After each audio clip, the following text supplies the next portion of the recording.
Century Mechanicals. They turn to Grainger. With easy access to 1 million plus products and the scale to deliver when and where you need them. The right tools and supplies are never far away. So the one can keep that vintage building running like new. Call, click Grainger.com, or just stop by. Grainger, for the ones who get it done. Evan Cohen here. We all know breakfast is an important part of your day. But sometimes when you're traveling for business, you end up staying at a hotel that doesn't offer any. You know what happens? You grab a cup of coffee and skip the meal entirely. We've all been there. But if you book a room at La Quinta by Wyndham, you can enjoy their free Bright Side breakfast featuring delicious baked goods, fruit, eggs, yogurt, and waffles. And really, who doesn't want to start their day with a fresh, hot waffle? Tonight, La Quinta. Tomorrow, you shine. Book direct at lq.com. 97.7 ESPN The Zone. The company is Eagle Masonry and Insulation, but did you know they're also Eagle Landscaping and Dirt Work? Eagle can take care of all your landscaping needs, including irrigation, sod work, and planting, both plants and trees. On the dirt work side, Eagle can grade and build your pads, haul dirt in or out, and even do erosion control. Philip Love and his team can do it all for you. The website is the same, insulatewitheagle.com, as is the phone number, 256-755-1556. Give them a call and see what Eagle can do for you. Eagle saves you time. Eagle saves you money. Now, it's time for your Atlanta Braves morning update, presented by Tidal Wave Auto Spa. Get clean car happy at any of the 250-plus Tidal Wave Auto Spa locations today. Braves getting the win column, split a 2-game series with the Marlins. I'm Barrett Salee, and this is your Braves Radio Network morning update. Get clean car happy all season long at Tidal Wave with exclusive membership discounts, giveaways, and more. Visit TidalWaveAutoSpa.com/Braves for more information. Braves look to get back on the winning track tonight against the Fightin' Phils. Disappointing weekend. They split the 2-game series with the Miami Marlins. Of course, Sunday's game washed out. It'll be made up as part of a split doubleheader in August. We'll see what they can do with the Fightin' Phils. The bats came alive. On Friday, we saw home runs from Matt Olson and Marcell Ozuna, but the same problem persisted on Saturday, not hitting with runners in scoring position. It is starting to become a trend that I think Braves country does not want to see anymore. Braves Radio Network coverage of the Phillies series starts at 6 p.m. with the Ford leadoff show. First pitch coming from Truist Park at 7:15. We'll see if we can get a win over a very tough NL East opponent. 97.7 ESPN The Zone.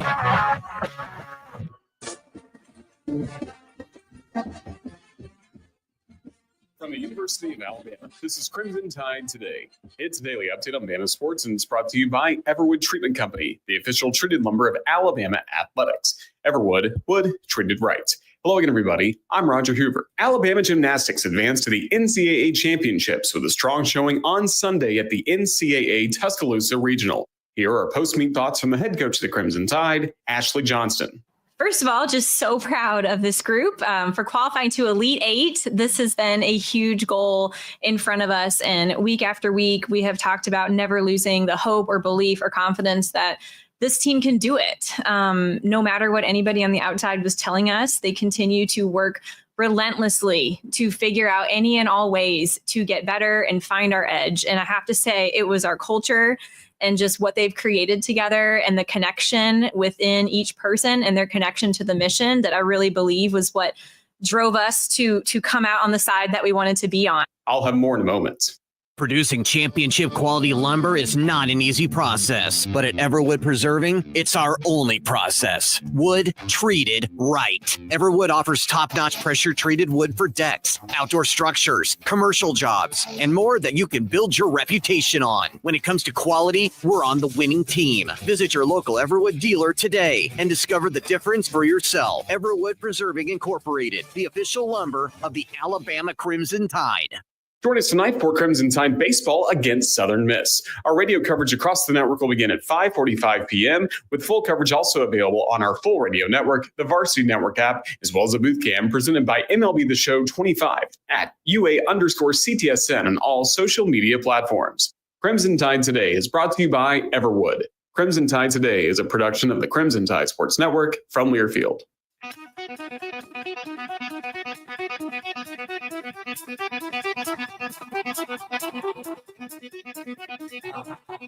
Welcome to Talkin' Ball with Scott Tyson and Drew DeArmond. Call into the Neighbors Wealth Management Hotline now, 256-576-4977. That's 256-576-4977. Now, here's Scott and Drew. There you go. Just like that, we are off. We are running. We are brand new. It's Talking Ball, 97.7 ESPN The Zone. Scott Tyson, Drew DeArmond, happy Tuesday morning. 41 degrees as you make your way into work, into school, wherever you may be headed. Your high today, 55 degrees. Should be a sunny day. Going to be a little cool, but should be a fantastic day in the Tennessee Valley. If you need it, you can give them a call, 256-503-4490. That's the number to our good friends, Talent Heating and Air. Let their talent work for you. It's Talent Heating and Air. Thomas, Jeremy, Terry, give them a call. 40 years of combined experience. They've got everything for you right now. They've got tune-ups, indoor air quality, service repair, ductwork, natural gas, system installation. Give them a call. Temperatures are only going to go up from here. Their prices, well, give them a call. They'll help you out. It's Talent Heating and Air. After the dust settled last night in the Alamo Dome, here is how it sounded courtesy of CBS Sports. They made the two big ones the other night. National championship is in the balance. 13 seconds left. Florida leads it by 2. Uzan gonna go. Uzan, give it up. Fryer, 6 seconds. 5 seconds. He can't touch it. He can't. 1 second.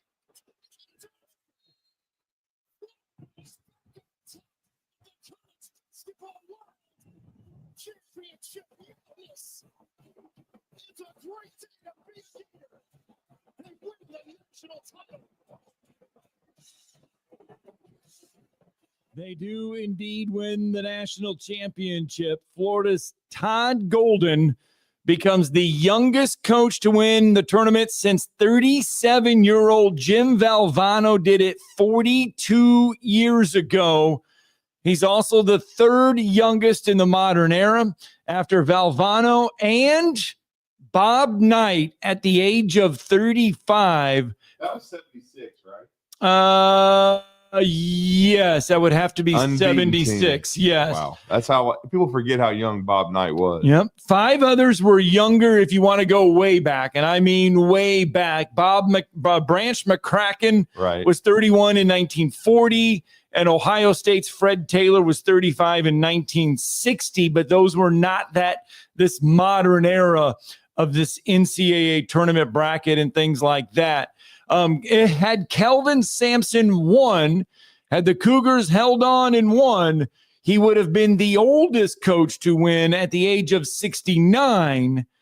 But in the end, the Florida Gators, in a game of completely different halves, won both by the players and 2 by the referees. Well, I thought that the first half they let them play. Second half it was as usual where they tightened it up, but credit to Florida. They beat Houston at their own game.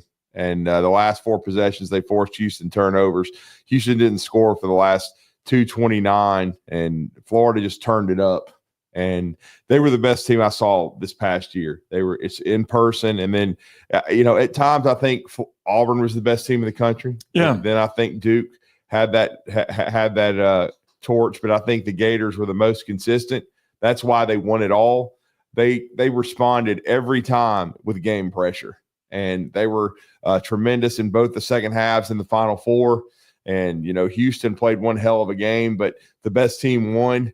Walter Clayton is the greatest Gator of them all. I mean, they've had some great players, but he proved it he couldn't hit a shot in the first half, but he's so much more than that. Right. Because he had 7 assists. His floor game was really good. And then what did he do at the very end? He forced the last turnover with a great closeout and defensive stop because he's the man. And the Gators won the game, and the SEC is the undisputed greatest of all time. I don't care what any of our callers say. And we know that one of those callers that called in yesterday was a good call, but we know what he was implying. Right. Well, ain't no more implying. And then Nicole Auerbach and the rest of the national media, bow down to the king. You had your fun during football, but bow down to the king.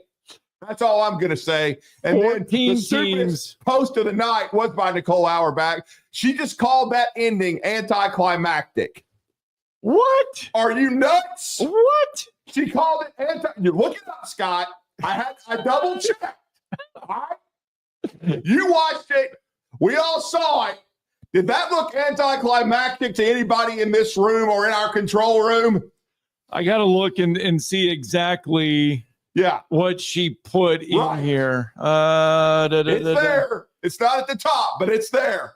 I just checked. Florida led for 64 total seconds and won the national. Just an unbelievably painful way to lose for Houston. Oh, wow. That was, and I quote. Yes. And I quote Nicole Auerbach. Are you kidding me? She says, and I quote, that was the most anticlimactic way to end a national championship game ever. Do you agree with that? Ever. And she works for NBC. Are you surprised by this, that she works for NBC? She works for Biden, the Biden network. Look, part of me a break. Part of me understands why she says that, because Houston never got a shot off there at the end of the game. Part of me understands that. But the buildup with the time running out, Florida's defense, Houston unable to get a shot off. I mean, you're on your edge of your seat.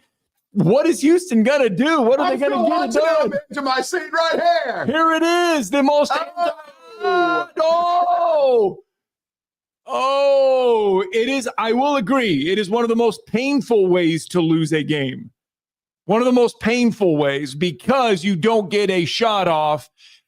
But it's not. It's not one of the most anticlimactic ways to win. She's one of the same people.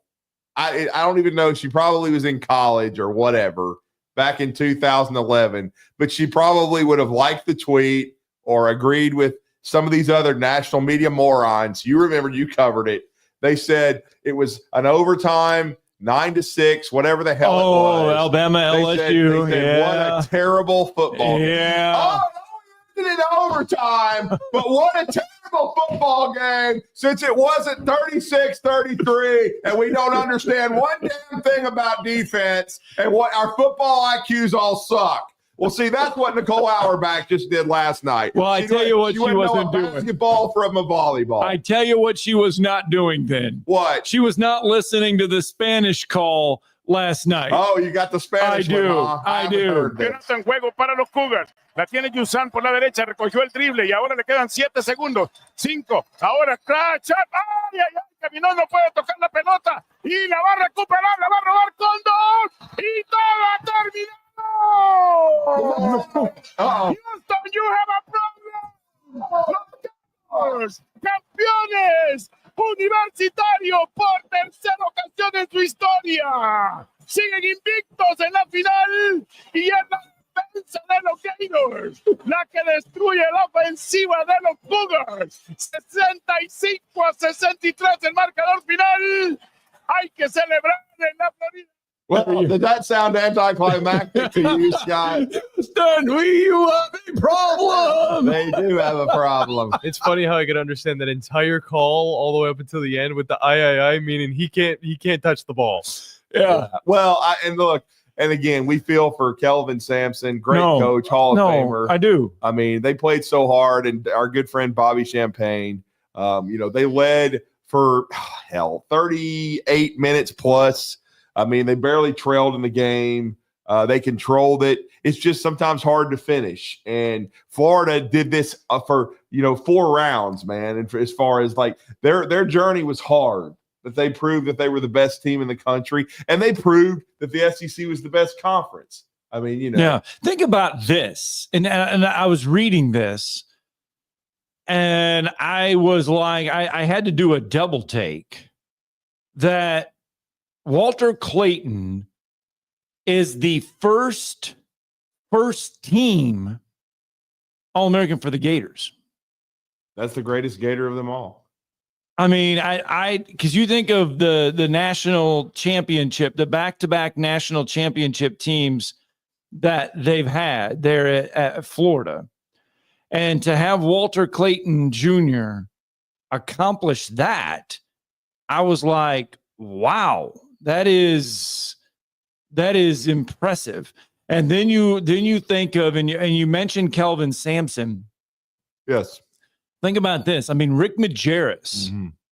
That's Lefty Drizel. That's a Bob great, Huggins. Those are, and Bob made the Final Four with West Virginia and Cincinnati. But that's the kind of group he's in. These Hall of Fame coaches that Guy Lewis, a guy at Houston, who played in 2 national championship games. It's a list you don't want to really be on. You want to win it, but he's with some outstanding Hall of Fame coaches that have come so close, to winning national championship. Rick Majerus is a great point. I mean, when they lost to Kentucky in '98, he had a great team, no question about it. I just think, I'll give you another one who beat one of the great teams of all time, but then lost to Duke in the finals. Bo Ryan of Wisconsin. Yeah. I think he's a Hall of Fame coach with his flex offense.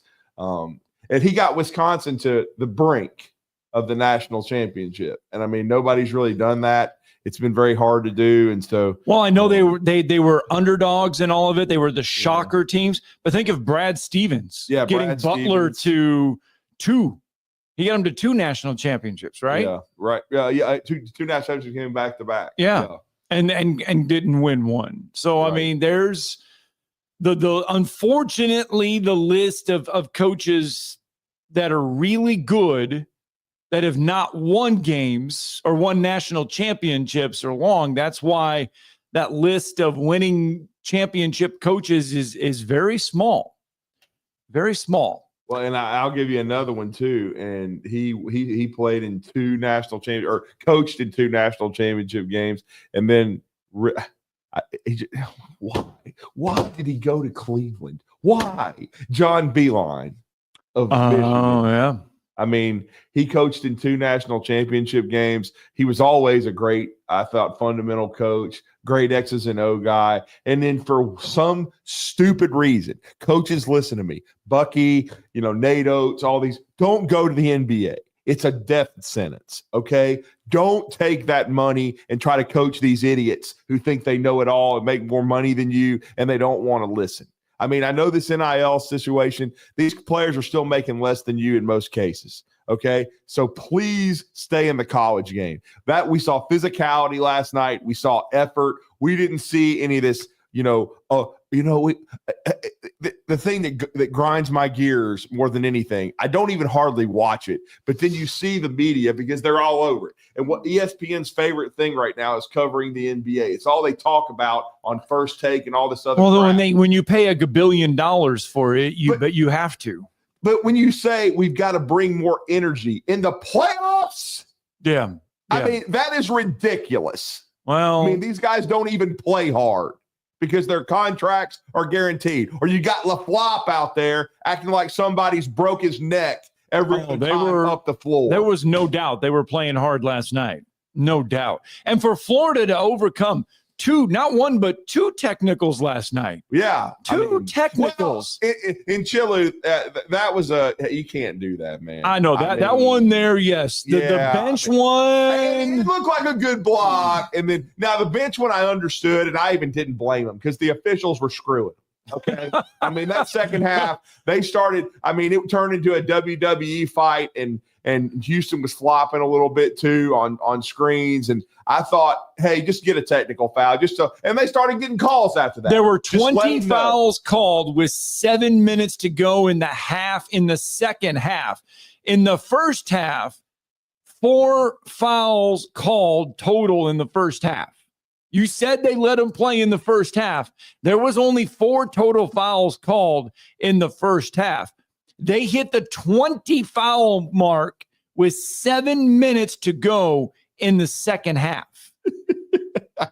Our good friend Brandon, I guess he's listed for the cruise ship. He found Nicole Auerbach as well. And his response, and I quote, Wow. I've seen some bad takes from some partisan out of touch people, but this statement by you proves you are both.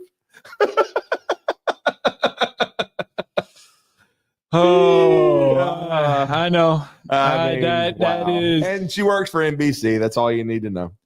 So, all right, 256-576-4977. That's what I've nicknamed them. Nothing but clowns. Yeah, this is not the Mike NBC. Tirico's not a clown. No, this is not the NBC I grew up with, which covered the NBA so well. And they gave us the music. Little and John gave us Tesh. You know, John Tesh did that opening for NBC, that music. It's iconic. It's like the CBS college football. It is. All right, I got to get a break in. 256-576-4977. Your thoughts on the national championship game last night, according to one. And Nicole Auerbach.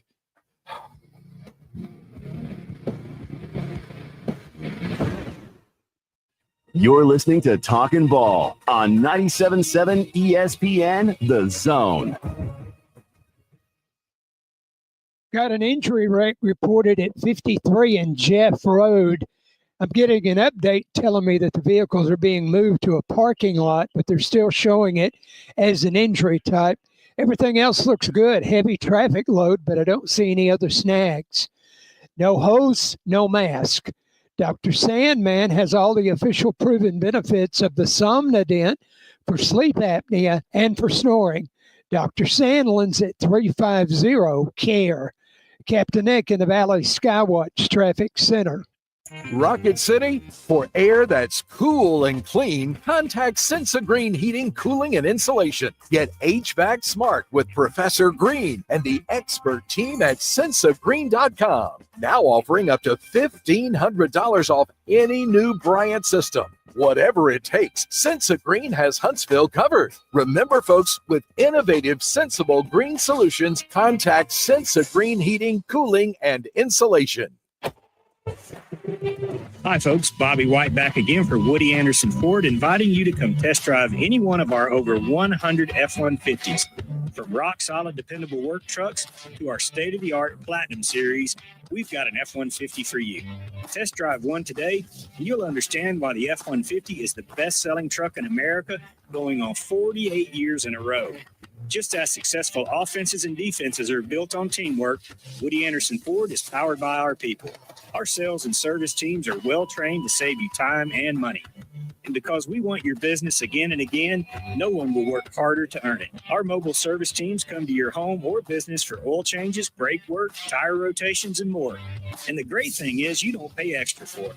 We come to you with mobile service at no extra charge. Proud to be local, family-owned, and at your service for over 62 years. Woody Anderson Ford, Alabama's F-150 Superstore. Mike Rowe here with a quick question. Have you noticed mold, mildew, bowing walls, or water in your basement? I hope not, but if you have, your basement is losing the war against groundwater. That's where AFS comes in, a groundworks company. They can honestly assess your situation and create a plan to waterproof your basement and stabilize your walls. Schedule your free inspection at afsrepair.com/row. And while you're there, check out my latest dirty job. Licensed in all states where work is performed. See website for detail. Hey there, Bob Baumhauer again. March Madness is here, and it's time to hoop it up at Baumhauer's Victory Grill with our Slam Dunk specials. It's nothing but net with a pound of our world-famous wings. Tip it off with our party-ready trays, including traditional wings, buttermilk fried chicken tenders, and hot lips, to name a few. Want a cold beer with those wings? How about $7.99 pitchers of Yingling served all day? 7 days a week. Break out those brackets and bring the gang to the best watch party place in town, Baumhauer's Victory Grill, the true king of wings. Hello, listeners. I want to tell you a little bit about Minuteman Press and what we have to offer our community. We specialize in paper printing and can help from designing your piece to the finished product. We print media guides for many of the athletic departments at high schools and universities around the area. We typically purchase sponsorships from these schools as well, try and help them with their fundraising. Once we have reached our new normal, we also print all types of marketing materials free to hand out either in person, via mail, or at various trade shows and events. At Minuteman Press, we're not just putting ink on paper, we're building relationships. Can't get a ticket? Never miss a second of Huntsville Havoc hockey. Huntsville has a 2-on-9, and that is Talkin. Tic-tac-toe, and off we go to Pensacola. With the Havoc Zone, only on 97.7 ESPN.com and the 97.7 ESPN The Zone app. Oh, here we go. There we go. Oh, it's having some sponge cake on the boat. Oh, make it sound like Gilligan's Island. Well, he's on a freaking vacation. Like he's on a little dinghy or something. No, he's not on a dinghy. He's on if you're having sponge cake and you're having great food, it's not on a freaking dinghy. Well, he says he's on a boat. Like okay, on a cruise ship. I'm sorry.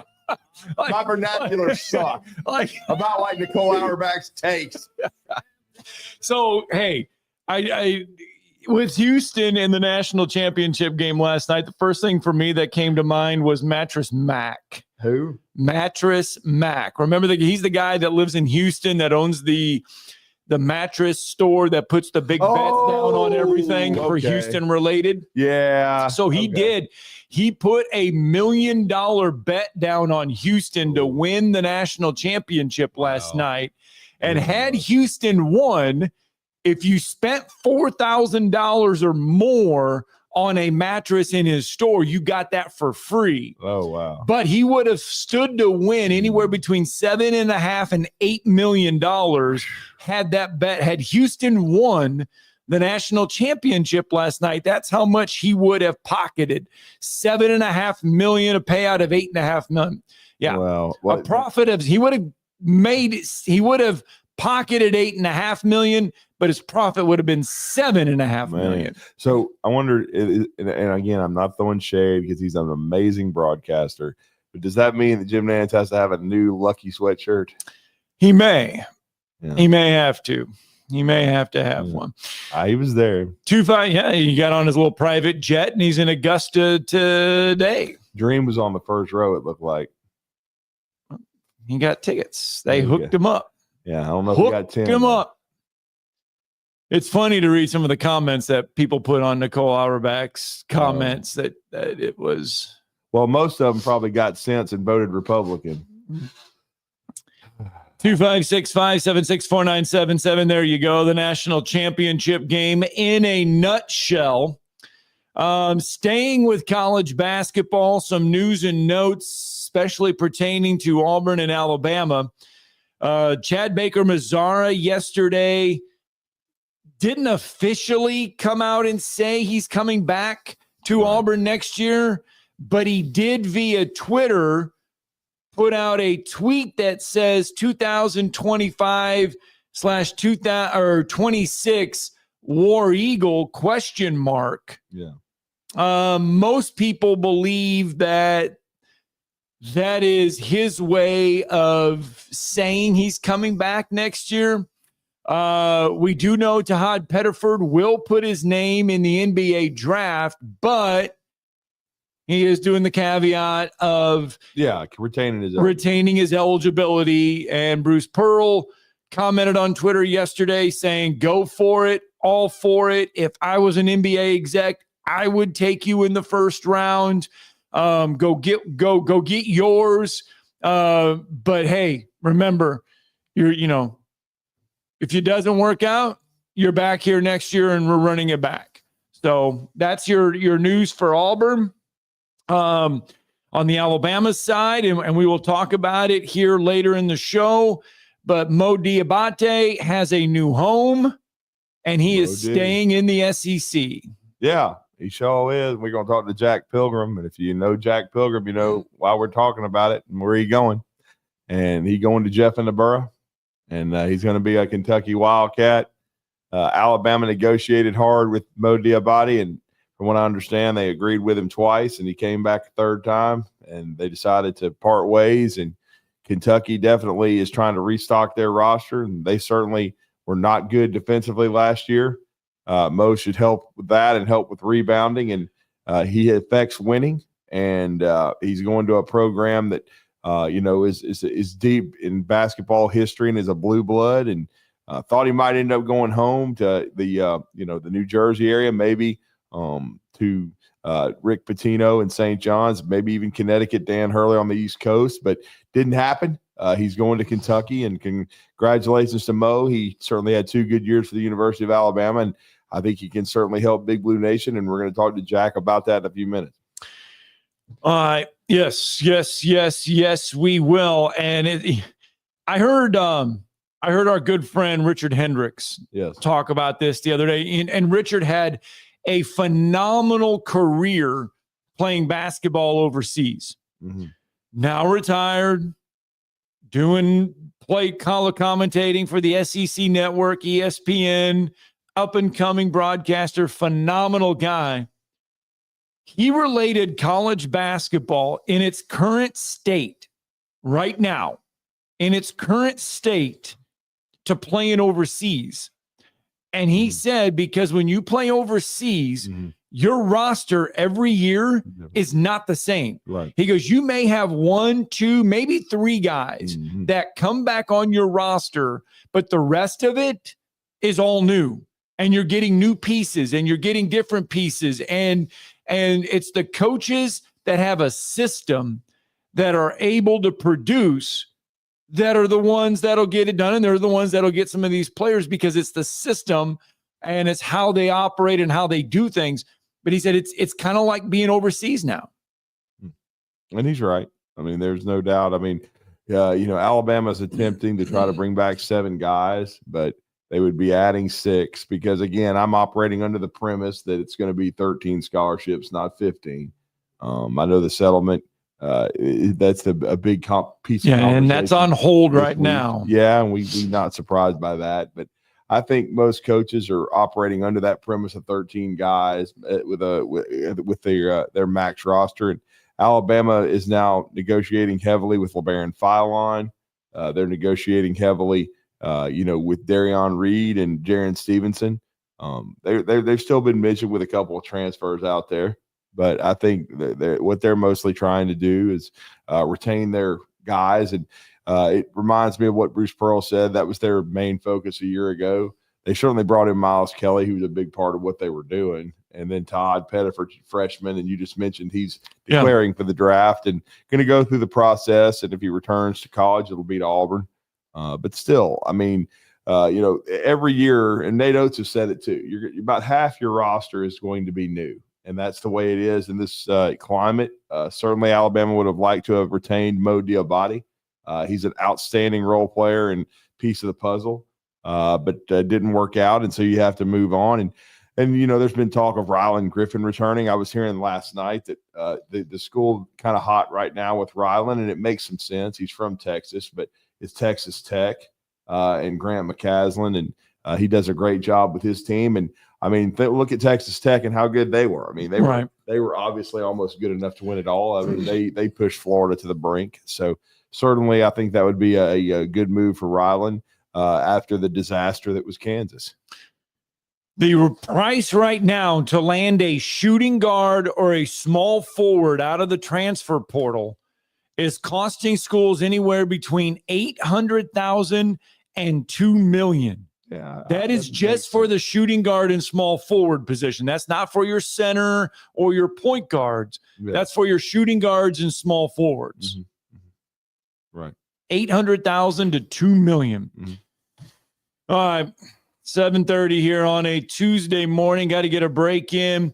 When we come back, the Masters back underway today for practice rounds, and tonight is the Champions Dinner. I know y'all had some food last night at Carrabba's, but tonight is the Champions Dinner there at Augusta. And wait till you hear this menu that Scotty Scheffler picked out for tonight at Augusta. I am sure you might even enjoy this one. We'll fill you in on everything and more when we return.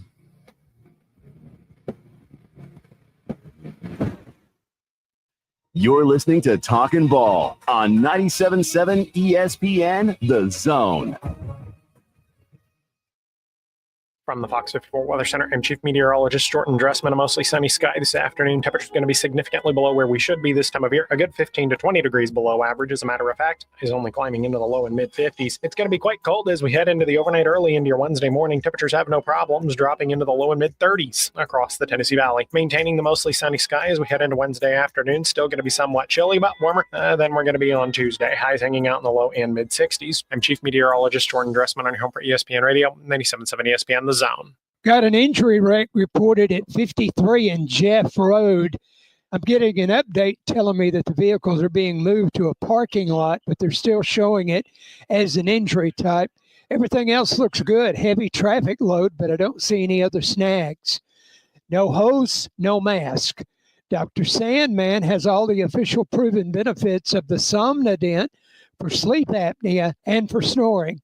Dr. Sandlin's at 350-CARE. Captain Nick in the Valley Skywatch Traffic Center.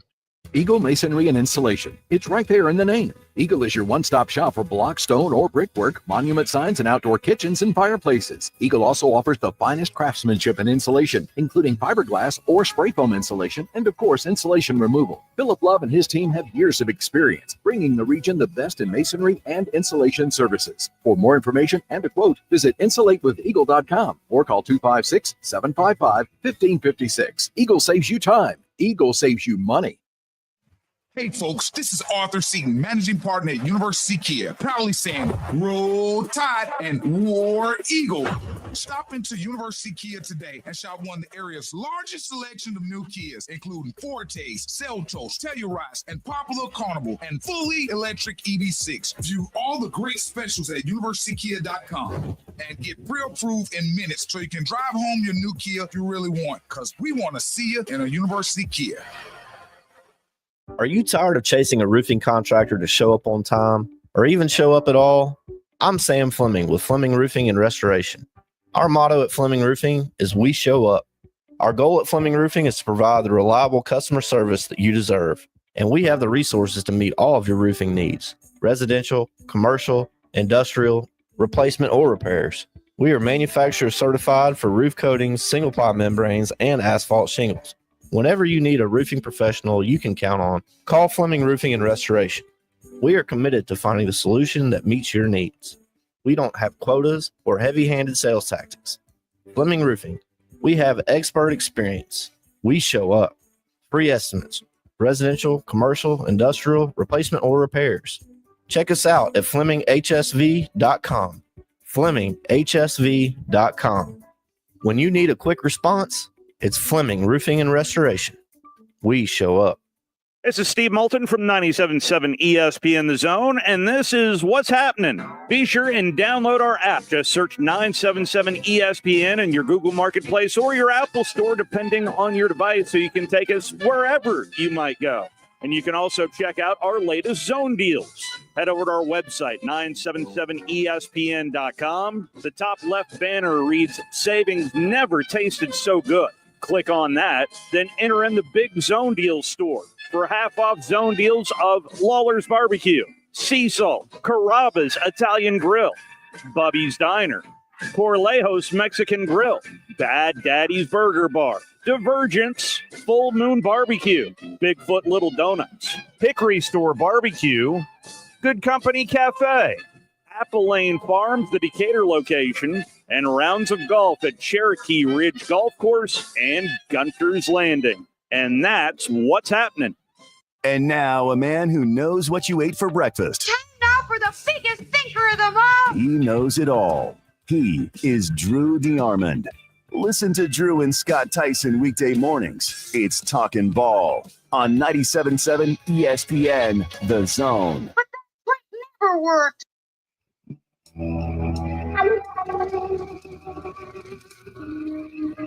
Hi, welcome back.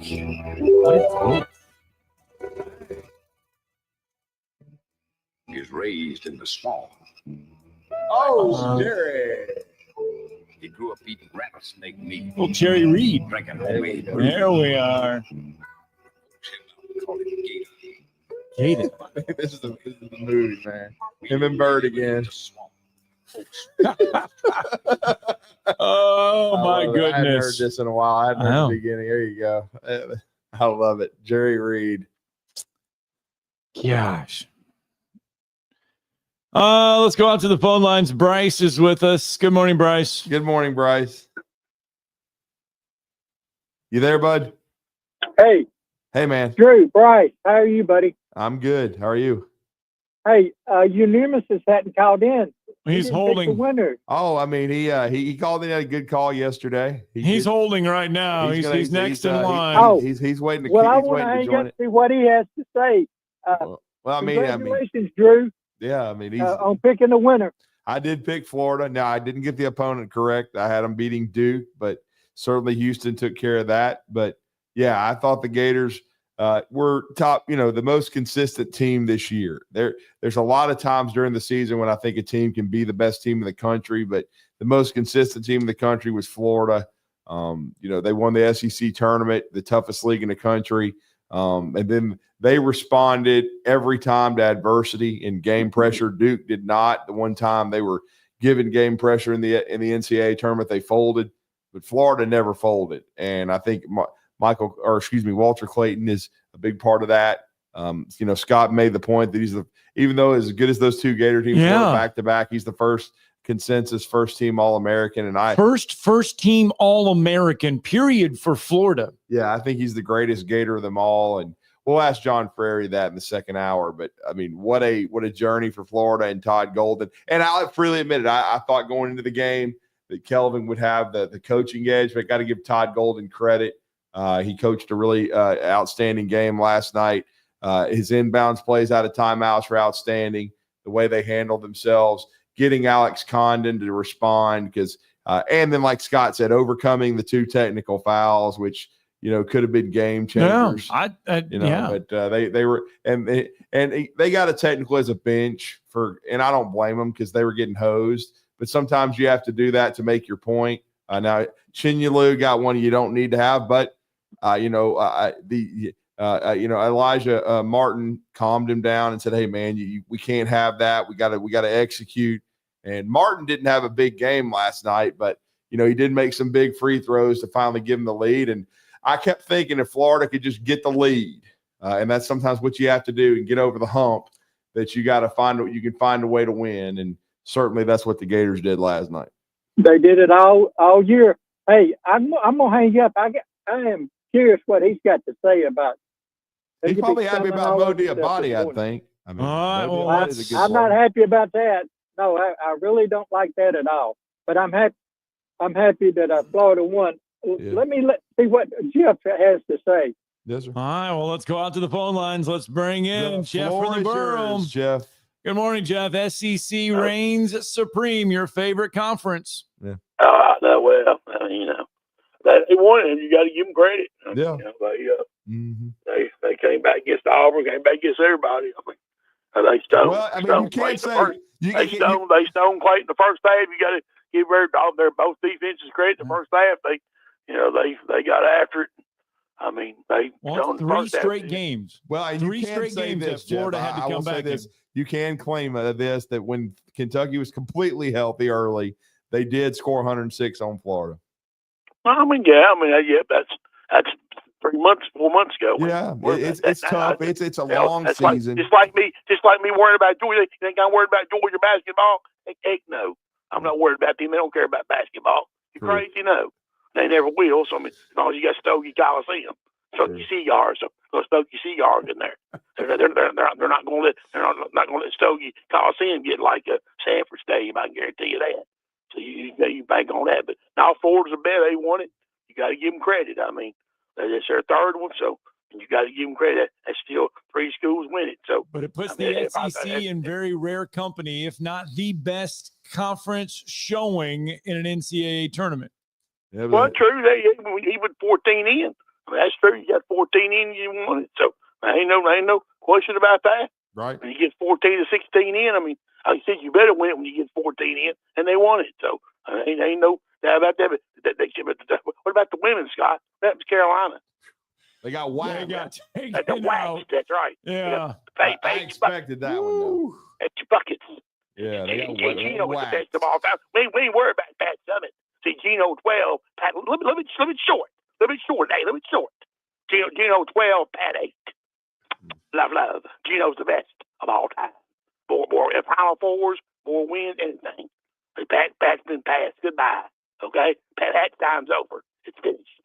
See, if Tennessee was smart, they name an arena after. They won't do that. They name a court after.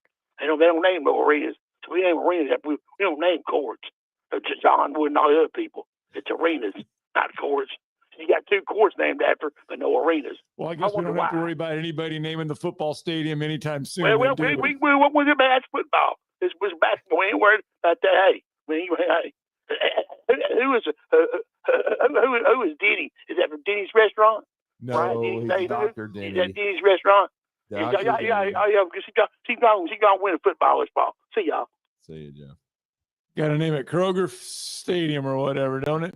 Yeah, Isn't that what it is? Theirs is named after a grocery store. It makes you join a union. because it's cheap and easy. Right. I mean, come on, bro. You got to come up with something better than that. Dr. Denny prioritized football, you meta muffin. If you got your Kroger card, you can get in for free there at football. Hey, it is what it is. Hey, Jeff, y'all probably need to start, giving away your concessions over there at Kentucky football, and maybe letting them bring in their own bourbons. Oh, but that's football. They don't care about football. But yeah, he'll call in the middle of football season and be like, "Well, nobody's giving Mark Stoops respect and credit and everything else like that." But we don't care about football. Yeah, I mean, come on, man. You got to go up with something a little bit more original than that. But he didn't even talk about Mo Diabate. I guess we'll let Jack Pilgrim do that. But they were excited about him. I mean, their video last night on the reaction, I think within 6 hours had 18,000 views. So they're super excited. There's no telling how many it's got now. This is last night. This is hours ago, man. But I'm just on Kentucky Sports Radio, so via On3 Sports. But I'm sure they're excited, and it'll be a really interesting roster build going into year 2 for the Kentucky staff, and I think that they're certainly going to be good. They're still going to be. Now I will say this: I was just looking around on X and trying to get the gist of things, and Mark Pope will be I think did a really good job getting a Sweet 16 berth out of his team, especially with all the injuries.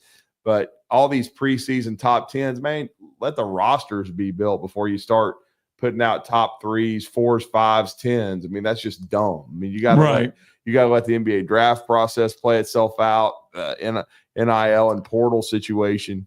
I mean, because look, Florida and of course Houston, and then even Auburn is now well underway. But and Duke, you got to let them put their rosters together, man. I mean, it's retarded to start trying to. Oh, the Athletic did put it out there. The Athletic did. I'm sure. You know who they put the number 1 team in the country going in, the way too early number 1 team in the country? Duke, because of the Boozer brother. Purdue. Oh, okay. Followed by Florida. Well, Purdue did get the big man out of South Dakota State, and they followed by Houston. Right. Number 4, Louisville. Mm-hmm. Number 5, Michigan. Number 6, BYU. Mm-hmm. Number 7, Michigan State. Number 8, Auburn. And number 9, UConn. Number 10, Duke. Yeah, Alabama, they don't even play basketball. 11, Arizona. 12, Texas Tech. 13, Alabama. Oh, wow. They finally 14, Iowa State. 15, Kansas. 16th, North Carolina. 17th, St. John's, Kentucky in there, number 18, Creighton 19, UCLA 20, Illinois 21, Missouri 22. I'll point out Florida was the preseason 21, so nobody knew what the hell they were talking about. Arkansas 23, Ohio State 24, and Tennessee number 25. In your way too early basketball top 25 for next year. Yeah. And do you want to know who's going to open as favorites to win the national title next year? No telling. The Duke Blue Devils have the best odds. I just said that. But they're not even ranked number 1 in the way too early top 25. That's Nicole Auerbach logic. Followed by Houston, Purdue, Louisville, and BYU. Those are your early 5 favorites for the title for next year. We just got a text. Good Lord. Said Kentucky is never a blue light special in football. They should make their turf blue. Well, I don't know. Hopefully they can get back to a bowl game. That's got to be the goal.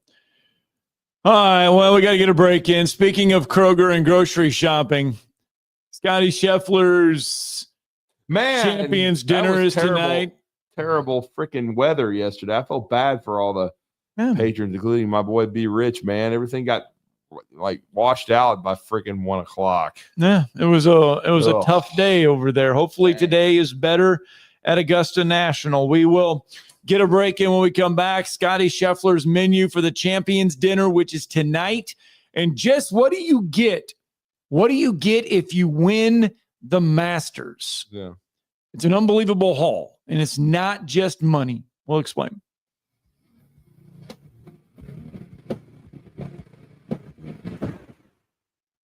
You're listening to Talkin' Ball on 97.7 ESPN, The Zone. Looks like they've canceled Himsey off that wreck, 53 in Jeff Road. That one originally reported as an injury type. Had one in Scottsboro, 35 northbound at Meadowbrook Drive. That one may still be trying to clear. Officers, construction workers, and first responders put their lives on the line every time they step on the roadway. You can make it safer for them. Slow down or move over. It's the law. Captain Nick in the Valley Skywatch Traffic Center. The Braves roll into the 2025 season with a singular focus. Bring home the division title and remind the league what Atlanta is all about. Swung on, driven to left center field and deep. That baby's out of here. Austin Riley. 3-0 to Olsen. And he powers one. Deep right center field to the wall. It's gonna fly. It's a home run. Back-to-back homers. 97.7 ESPN, The Zone. Would you call a plumber for a root canal? The same goes for selling your timberland or farm. Choose someone who understands your property and can help you on the front end so you can capitalize on the back end. I am Bo Butler with Southland Realty and Auction. As a guide, I have put many hunters in position to take a shot. It's time for you to take your shot. Let's talk about putting you in position to sell your property. Call me at 256-609-0512. Remember, Bo knows land. I'm here with Thomas from Talent Heating and Air. With the temperatures going up and temperatures going down right now, now is a good time to get your heating and air system looked at. Thomas, when somebody calls, you guys answer. That's right. The phones are staffed by us. They're manned 24/7. We're ready to come out and take care of you that day.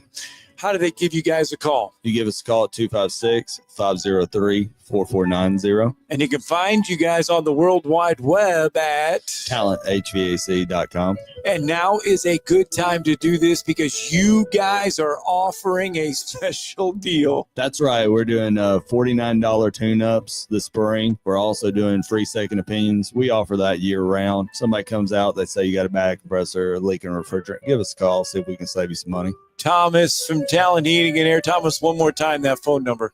256-503-4490. AL certain number 21014. Where's the best place for sports? What about the best place for wings? If you answered Jefferson's for both, you're right. Jefferson's is also a great place for value. Every Monday, kids eat free with the purchase of an adult meal, and teachers bring your teacher ID, and you eat free every first Tuesday of the month up to $15. At Newmarket, Jefferson's will be opening a new location at 2190 County Road 65 very soon. Jefferson's, best place for sports, best place for wings. Hampton Cove, and soon in Newmarket. You've got to experience Toyotathon at Bill Penny Toyota. They've got the selection with over 700 new Toyotas to choose from. And they've got the extras with Bill Penny perks and a 10-year unlimited warranty. So get on over to Bill Penny Toyota today and experience Toyotathon. Bill Penny Toyota in Huntsville and online at BillPennyToyota.com. Bill Penny's Toyota 10-year unlimited warranty is valid through the 10th year of ownership. Valid on new vehicles only. See dealer for details. Now is the time to sign up for the Eagle Installation WZZN Charity Golf Tournament to benefit the Make-A-Wish Foundation. This year's event is the morning of April 21st at Cherokee Ridge, and each member of the winning team not only gets the championship belts, but a full year membership to Cherokee Ridge. Breakfast and lunch are provided, plus tremendous prizes and a chance to win $100,000. Cost is $800 a team or $200 per individual, and corporate sponsorships are available. Send an email to 977WZZNevents@gmail.com to reserve your spot today. This segment of Talkin' Ball is brought to you by University Kia, the #1 volume Kia dealer in the state of Alabama, located online at universitykia.com. Okay, On a Rogers. warm summer's evening, on a train bound for nowhere, met up with a gambler. Oh, we were good song. both too tired to sleep. Gosh, good song So right there. we took turns.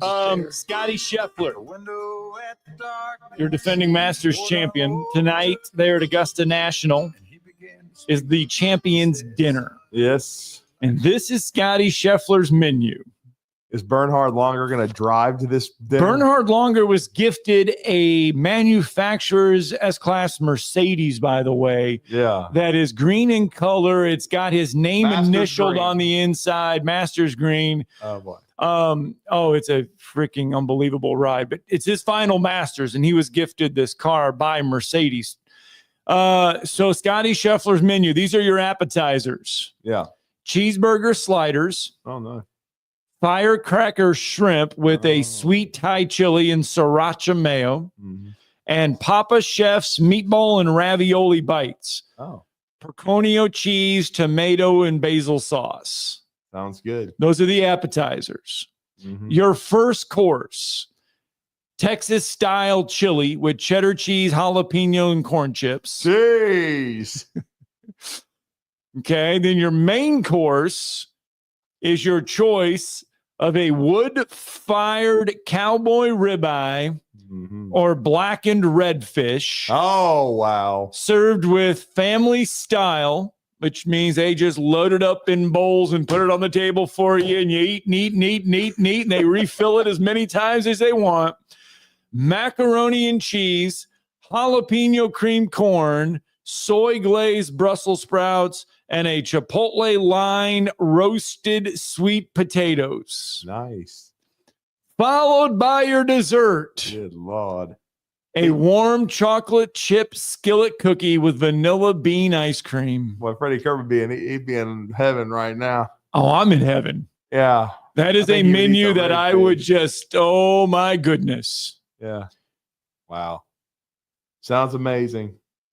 I'm not sure if I'm with the Brussels sprouts crowd, but You would eat the ribeye, yeah, macaroni and cheese. I might the mac and cheese. I'd have to have some kind of hot sauce, and I don't know, man. I might eat the red fish because I'm telling Really? you, if it's the way it's depending on the way it's Well, it's going to be cooked it's not- phenomenal. is it fried or is it grilled? It's blackened, Or grilled. So it's blackened. You grilled. said it was blackened. It's blackened. Yeah, So yeah. it's going to be like I grilled. think I would probably go with give half a ribeye. Somebody give me half of their ribeye, and then just eat the red fish. Hey, dude. Hey, Tiger. Split the ribeye. with Tiger, can somebody, I get man. half your ribeye? No. If Freddie and I could do that, like, okay, Freddie, you eat half a ribeye, I eat half Freddie a ribeye. Couples? And then no, Freddie Kirby. And then we both eat a red fish. So both of you now are going Hell to the yeah, dinner. man. We're going. Why not? We ate enough food at Tim's Cajun Kitchen on Saturday to feed an army. Johnny Boy knows this. He knows that's where I was going. Both of you are now going to the Champions I Dinner. didn't even eat dinner, man. We ate the whole menu over there. So if you win the Masters, you know you get the green jacket. And you want to know what the Masters color is? It's Pantone 342C.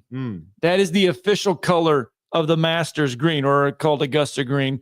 Each jacket is engraved with a gold nameplate on the inside. You get to take it home for a year, but then it remains on site at Augusta. You get a replica of the trophy, which is 40% size of the original. You get a gold medal, which started in 1934. You get it because you win that. You get a gold locket that is presented to you at the Champions Dinner. Usually it goes to your wife or your significant other. You get an invite to the Champions Dinner. You get an honorary membership to Augusta. You can return whenever you like and bring guests. You get a locker in the Champions locker room. Yeah. You get privilege to use the Champions only driving range. Okay. There is a specific driving range that is away from all the cameras and everything that you can use. It's just for the Champions. A lifetime invitation to the Masters, so you can play as many times in the Masters tournament as you would like. You get $3.6 million this year if you win the Masters. And then on Sunday, before Masters week, so this past Sunday, you get to invite somebody to come play the course with you on Sunday.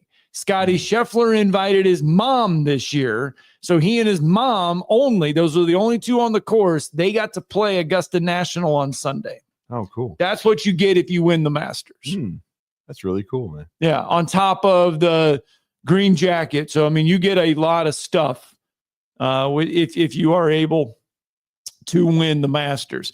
As you mentioned, Mercedes-Benz gifted Bernhard Langer with a personalized manufacturer S-Class.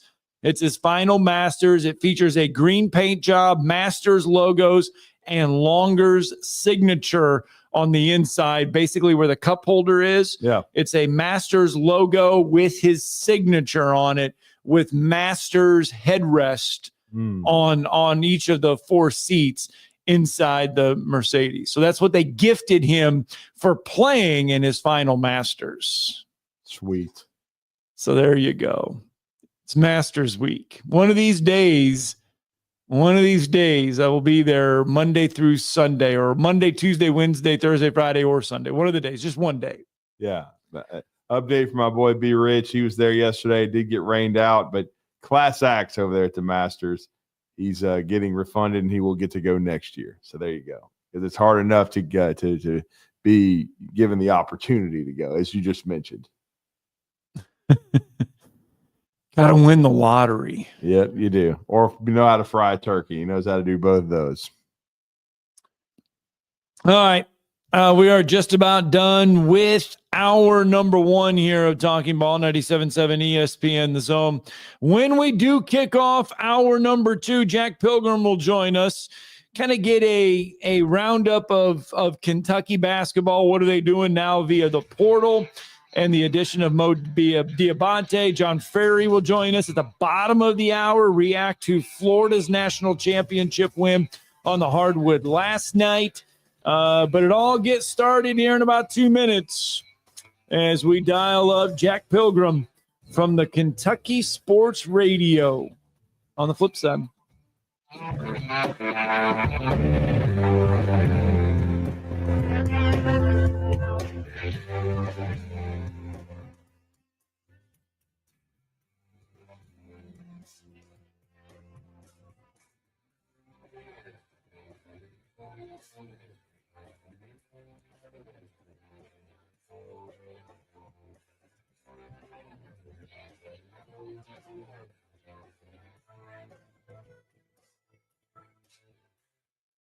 This is Brent Musburger's VSiN Action Update on 97.7 ESPN The Zone. AI-powered betting models to help you make sharper picks during March Madness. Free 7-day trial available now at rhythm.com. That's RITHMM.com. Rough start to the season for the Atlanta Braves. They have dropped 8 of 9. Chris Sale gets the ball today for Atlanta, $1.20 favorite against Zach Wheeler and the Phillies, plus 100, 7 over the total at Truist Park. Phillies are 7-2. They just came off a series in which they beat the Dodgers 2 out of 3. Florida Gators win the national championship, beating Houston 65-63 yesterday. Gators open 25-1 to repeat as national champion. Duke, the early favorite for 2026 at 10-1. Auburn and Alabama both open up at 25-1 to win next year's national title. Mike Sennett, 97.7 ESPN. WCZN, Union Grove, Huntsville, Alabama. 97.7 ESPN The Zone. SportsMed is the official team physicians of the Rocket City Trash Pandas. And if the pros trust SportsMed, you can too. SportsMed provides every service you might need for complete orthopedic care, specializing in orthopedic surgery, sports medicine, joint replacement, spine surgery, neurosurgery, and podiatry. And they offer their own brace shop, in-house full-body MRI, physical therapy, walk-in clinic, and so much more. 4 locations and on the web at sportsmedalabama.com. This hour brought to you by SportsMed Orthopedic and Spine Center. Online at sportsmedalabama.com.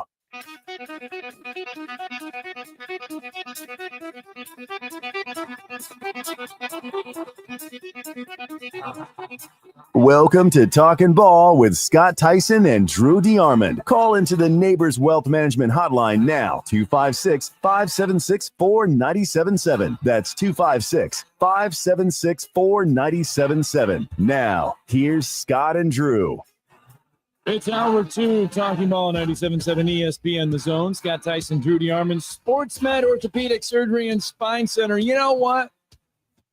They're just dedicated to providing care that improves lives. That's why they are the official medical providers of the UAH Chargers, the Rocket City Trash Pandas, and several high schools in the area. It's SportsMed Orthopedic Surgery and Spine Center, 256-881-5151. Hey, if you want to experience the SportsMed difference, pick up the phone, give them a call, or you can find them online, sportsmedalabama.com. We talked in hour number 1 about the transfer portal. It giveth and it taketh. And for Alabama, it taketh because Kentucky is giveth. And that means the Kentucky Wildcats have picked up a piece of the Alabama roster in one Mo Diabate in an effort to help Mark Pope and company kind of rebuild that roster yet again. Yes, and one of our favorite people who, by the way, the video has received in the last several hours nearly 22,000 views on their YouTube channel, Kentucky Sports Radio, so they're very excited about it. And as I texted them last night, I said, you're going to love the kid. And, of course, he affects winning, and that's Mo Diabate, who is now officially signed and transferred to Kentucky to play for Mark Pope in year 2. And we're going to break it all down with Kentucky Sports Radio's Jack Pilgrim. He gets more mileage than anybody during the season. We're talking about home and away. He's there every day. And they do a great job of covering Kentucky basketball. And this is a little bit of a surprise, seeing Mo Diabate first leave Alabama. It was an interesting negotiation, and then end up at Kentucky. Kentucky wasn't mentioned initially, St. John's, Connecticut, things like that. But the transfer portal is unpredictable, and it's a big get for Kentucky, and we're going to talk about that and more right now. Jack, welcome back to Huntsville. You're with Drew and Scott. How are you? I'm feeling a lot better over the last 24 hours. There's a lot of panic with this fan base, as you can probably imagine. Right. There's slow play in the portal a little bit. So, yeah, we're always good with a guy who torched us 3 separate times this season. So yeah, we're if you can't beat them, take them. Right. Well, I mean, and is this? I mean, obviously Kentucky's been aggressive. You knew Mark Pope was going to be aggressive in the portal coming out. It's just is getting Mo Diabate a sign of just how aggressive we think Kentucky is going to be. Yeah, I think it's a huge. Mark Pope is such a massive fit guy, a big culture guy. Obviously, when there are 2,000 plus names in the portal, fans get antsy when there's a week span between commitments, and you get the early commitment from Tulane transfer Cam Williams. Fans are very excited about that. And then you don't get anything all the way up until Jalen Lowe commits the Pittsburgh point guard transfer. So I think there was some restlessness, some uneasiness, but Mark Pope really has just been very careful and calculated in each edition. And obviously Mo Diabate, I mean, you look at I should be asking you about him, not me sharing my expertise on the guy that's been in Tuscaloosa for the last 2 years. But he's a guy that Kentucky just simply did not have the toughness and grit. And I think that was something, adding athletes. I think that was something that Mark Pope really, really wanted to do to just kind of hit reset this offseason. It was a very good year in year one, but obviously wanted to fix some of the holes in the roster that were clearly there last season that even highly skilled, good shooting and just good coaching couldn't mask. That, you got to get athletes, and definitely Mo Diabate is one of them. Well, he's certainly athletic. There's no question. Now, I watched that episode, and he is a tweener a little bit, but he does play extremely hard, especially on the defensive end of the floor. He certainly, his rebounds per minute are outstanding. And the one thing I will say is, since his first day at Alabama, and he spent 2 years there, he is a gym guy. So he and Pope should get along there. He is in the gym, and I'm sure you guys pointed it out too. He improved quite a bit, honestly, offensively this year. It was kind of strange. He didn't finish as well at the rim as I felt like at times he should have, but he improved from the free throw line. And if you go back and look at the numbers, he was Alabama's leading three-point shooter. Now, Jack, I know y'all started to watch tape. It is not exponentially beautiful watching him shoot the ball, but it does go in. Okay. Now the form is not, this is not Richie Farmer. This is not somebody where when he shoots it, you think it's in every time, but he manages to make shots. That's music to obviously Kentucky. We dealt with that with Otega Owe. Well, that's a good point. That's a good point. Right. Yeah, we maybe the ugliest jumper of all time, but hey, he has 2 game winners under his belt, and pretty darn productive player for Kentucky this past season. So if it ain't broke, don't fix it. And I think that we're going to see a little bit more of that this season. And I just think it being put in position to succeed. I think there was the complementary playing styles with the up tempo and the space and the shooting. I think that was something that really intrigued Pope as well. He's just been a guy over the years. Brandon Garrison was a great example. Kind of torched him in the Big 12 in his first year at BYU. Last year at BYU, first in the Big 12 for that program. Brandon Garrison torched him, and he kind of said, I won't be having any more of that. I'm bringing him in to help torch other teams, and I think this is a very similar scenario. Complementary playing styles and fit. I think they really wanted to get that one locked up, preferably in a hurry. So they get Mo Diabate. What other pieces, though, and I'm sorry, for our listeners, what other pieces does Mark Pope know right now that he has coming back? Yeah, go over that one more time, because we know he's added a couple other. You talked about the pieces from Pitt and Tulane and where they fit. So the plan as things stand today is to bring back all 5. Obviously, Otega Owe is the golden goose. That's the one that really Kentucky can't afford to lose. Mm-hmm. When you have an all SEC second team member, you obviously want to do whatever it takes to bring that guy back at whatever cost that looks like.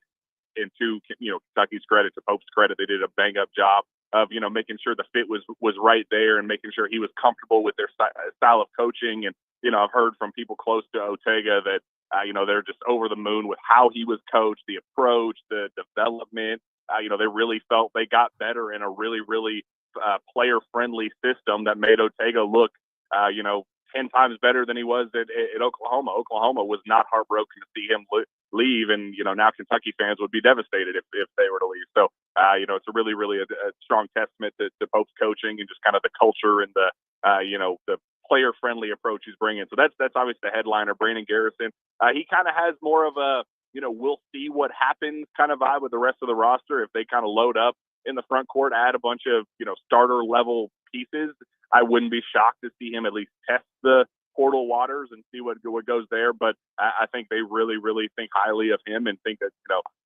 they passed on Great Osibor in the portal cycle last time, and he was the kind of the high dollar front court piece that everybody wanted. They had him on campus, passed on him because Brandon Garrison called and said, I want to commit, knowing that he had multiple years of eligibility. So it'd be kind of short-sighted to get him for a year and then, not see the process through when you could have had a Great Osibor or, whatever the equivalent of that is. So I think retention is a massive, massive thing for Pope. So those are the 2 headliners. Then Colin Chandler really, really exploded there at the very end of the year. A lot of promise with Trent Noah, a lot of promise with Travis Perry, at least, 2-3 years down the road. So they really want to bring back all 5, and things are trending toward that right now. Mm-hmm. And then where do you see the other 2 pieces? First, let's go back to Mo. I think Mo wanted a bigger role at Alabama. He was certainly Nate Oates valued him very much, and I think they still kind of pictured him maybe being a 6th man and an energy guy. I know it's still early. The roster hasn't been completed, but in your mind, as you've researched this over the last 24 hours or so, what's Mark Pope's kind of his plan for Mo Diabate? Yeah, and I think that what works for this is, there are 5 starters, obviously, but Pope kind of plays 10 guys, starter-level minutes, where, he really wants nobody to play more than, 23, 24 minutes. And, he really likes, even having a 9th, 10th man playing 16, 17. So I think if Pope has his way, whether he's starting or not, Mo is going to be a guy that's playing 23, 24 minutes a game, regardless. We had 6th, 7th men that were playing comparable minutes as well. So I think that's the plan. That's the hope. I think they kind of penciled him into that 4 spot, but I think that it's going to be kind of an open competition. I think they're still pursuing, at least one other piece in the front court. And, obviously it depends on how the guards shake out again. And it depends on, if Brandon Garrison sees a fit. It depends on, how things go with Otega Owe, assuming he comes back. But you know what they say about assuming. So I think the hope is that he's a 23, 24 minute per game guy, whether he's the starter or the 6th man. I think it's the role, the expanded role, that is going to be the difference for him. He's definitely going to play more and probably have more hands-on role than maybe what he had this past season in Alabama. That's kind of where I was going to go, because we don't really know where Kentucky is going to go yet, but Mark Pope still probably wants to get another guy or two, I'd imagine, out of the portal. If the roster stands right now, what would be the biggest need that he would need to go and get? But if they don't, if it does need a little bit more construction, where would we go from there? I think they are kind of zeroing in on USC's Wesley Yates. I think there are a lot of staff connections there. Alvin Brooks III from Texas, Mikhail McLean from Texas as well. They have long-standing, years-long relationship with Yates in that family, and I think they've really done kind of gone dark and really trying to dig behind the scenes to maybe make pull that rabbit out of their hat. I know there's some Washington buzz and some other schools that are trending positively for Wesley Yates, but I do think that Kentucky is sitting pretty comfortably right now with where things stand, and you just need a Kobe Brea replacement, a guy who is a knockdown shooter, good athlete, somebody who can you kind of trust to hit some big shots. And I think they envision Wesley Yates to be that guy, and I think they do kind of enjoy the possibility of kind of a high risk, high reward kind of we like how high the floor is, but man, if there's a potential ceiling changer, who could that be? And I think they do have their eyes on Jaden Quaint, who's a former Kentucky signing, former top 5 recruit who tore his ACL this past year, and I think they would like the idea of him maybe rehabbing in Lexington and seeing how quickly he can get back on the floor and see if he could be kind of a late addition, a late piece that could really elevate this team's ceiling. And then, I know you mentioned him briefly, but where do they see Cam Williams fitting in? He's got 3 years eligibility, by the way, too. He had a really good freshman year at Tulane. We saw Sion James have a big impact at Duke coming from Tulane, but where do they see him fitting in? Oh, yeah, they love him. That was one that they kind of didn't expect to get his commitment. They pushed on him early and just kind of let that one ride. And he randomly decided to call one day. It was inconveniently a couple hours before the Sweet 16 matchup, and said, "Hey, we want to jump in here and make this thing happen." But they're like, "Oh, sweet." We didn't even have to really, pursue this and close. Like you close for us. So they were really, really excited to get that addition. He's kind of just one of those plug and play. Do you need him at the 3? Do you need him at the 4? Can he play spot minutes up or down?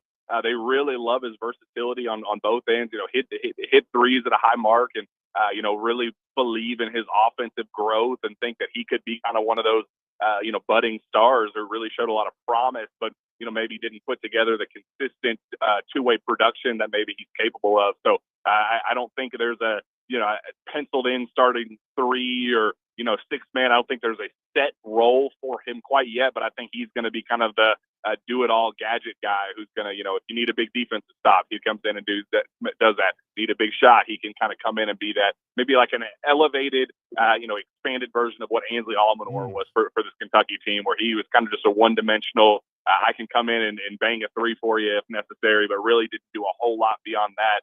But more just kind of that spark plug energy guy that can kind of do it all, do everything. Sweet 16 run for Mark Pope his first year. Obviously, a tough one against Tennessee, third meeting there this season. The season as a whole for Kentucky. Yeah, I think fans were over the moon. I really do think that, All those injuries, when you factor in just what they had, how quickly they had to, I mean, today was the day, if you remember exactly 1 year ago today, was when John Calipari was out in his front lawn walking his dog in a stroller and was being asked right now if he was going to be back as the head coach of Kentucky. So, I mean, a year ago today, we were just getting started with the coaching search and the Mark Pope press conference. And, so, I mean, he's already a week and a half, 2 weeks ahead of schedule from where he was last year. But just understanding the timeline of it last season, they were late to the game. A lot of the top, blue chip portal pieces had already been off the board. The high dollar guys off the board, had no recruiting base whatsoever. So the guys that he was able to put together was like, it was an island of misfit toys. Let's pull from Drexel. Let's pull from Fairleigh Dickinson. Let's pull from Dayton and just see what the heck happens. And for them to make history, 8 top 15 wins, tying an all-time college basketball record, first Sweet 16 since 2019. I mean, I think fans just wanted to see, that enjoyment again, to know what a second weekend felt like, and just kind of get the, get the heartbeat back to this fan base that it just kind of died out the last several years. That's all they cared about. That's all they wanted. Obviously now we kind of turn toward, okay, we got the moral victories out of the way. We got the feel good stuff out of the way. Now let's go on a run. Let's win something of substance. Let's win the SEC championship. Let's go, go to a Final Four. But in terms of what the initial expectations were, I think Pope absolutely blew it out of the water, and fans are just absolutely over the moon. Easily an A grade for year one under Mark Pope. And then finally, my final question for you, because Lamont Butler to me was the heartbeat of the team. When he was on the floor, that was when Kentucky was at their best. And we just told one of our callers who's a diehard Kentucky fan, we told him, he said, look, you can take it to the bank at least that you beat Florida 106-100, dropped 106 on them in the first SEC game when you were completely healthy. But we know Lamont's done. He had a really good run at Kentucky. But what kind of style of point guard is this? Is Jalen Lowe from Pitt? I mean, I love his coach, Jeff Capel, what he was about. But how does he fit in? And he also has 2 years of eligibility, by the way. How does he fit into Kentucky's and Mark Pope's system? Yeah, he's different. He is not a defensive glue guy like Lamont Butler. Lamont was the straw that stirred the drink. I think there's more pro upside with Jalen Lowe. I think there's you can kind of bank on a higher ceiling with him while also understanding that, Lamont was the ultimate high floor guy. You knew that if Lamont was in the game and whether he scored 33 points the way he did against Louisville or 0 points or 3 points or what, he didn't have to be, his game wasn't decided by how many points he put up. He just did so many other things that impacted the game. You wonder, there are times that Jalen Lowe can kind of be an empty calorie scorer and kind of producer. So really trying to contribute to winning while also understanding that, there's just more physical tools. He's a better raw talent than Lamont Butler is. That's definitely no slight at Lamont. He's an all-time Wildcat, a guy that, Kentucky fans will swear by till the day they die, I'm sure. But I think Jalen Lowe, they're kind of buying for the upside and hoping that, he can kind of tap into that potential under better coaching, better system fit, not needing him to kind of anchor the scoring the way he did at Pittsburgh. His efficiency was just horrendous. But a big part of that is because he was kind of the only go-to offensive threat. He had a lot of weight on his shoulders to just kind of do everything. And he definitely saw the detriment of that with the efficiency, especially from three. So the hope is with better spacing, better shooting around him, and more talent around him, that you're going to get the best version of Jalen Lowe, which hopefully it ends up being a better talent Lamont Butler. Well, great stuff, Jack. We always appreciate your time. You're a busy guy. Let everybody know how to follow all you guys on On3 Sports and Kentucky Sports Radio. Yeah, you can find me on Twitter at Jack Pilgrim KSR, KentuckySportsRadio.com. We're churning out content like it's our, well, it is our job, but it's definitely coming quicker now than ever. So yeah, we'd appreciate the support. Thank you, sir. Thanks, Appreciate Jack. you. Appreciate it. All right, let's get a break in. Talking Ball, 97.7 ESPN, The Zone. Scott Tyson, Drew DeArmond. You're listening to Talkin' Ball on 97.7 ESPN, The Zone. Looks like they've canceled Himsey off that wreck, 53 and Jeff Road. That one originally reported as an injury type. Had one in Scottsboro, 35 northbound at Meadowbrook Drive. That one may still be trying to clear. Officers, construction workers, and first responders put their lives on the line every time they step on the roadway. You can make it safer for them. Slow down or move over. It's the law. Captain Nick in the Valley Skywatch Traffic Center. I'm here with Thomas from Talkin Heating and Air. With the temperatures going up and temperatures going down right now, now is a good time to get your heating and air system looked at. Thomas, when somebody calls, you guys answer. That's right. The phones are staffed by us. They're manned 24/7. We're ready to come out and take care of you that day. How do they give you guys a call? You give us a call at 256-503-4490. And you can find you guys on the World Wide Web at talenthvac.com. And now is a good time to do this because you guys are offering a special deal. That's right. We're doing $49 tune-ups this spring. We're also doing free second opinions. We offer that year-round. Somebody comes out, they say you got a back compressor, a leaking refrigerant. Give us a call, see if we can save you some money. Thomas from Talkin Heating and Air. Thomas, one more time, that phone number. 256-503-4490. AL certain number 21014.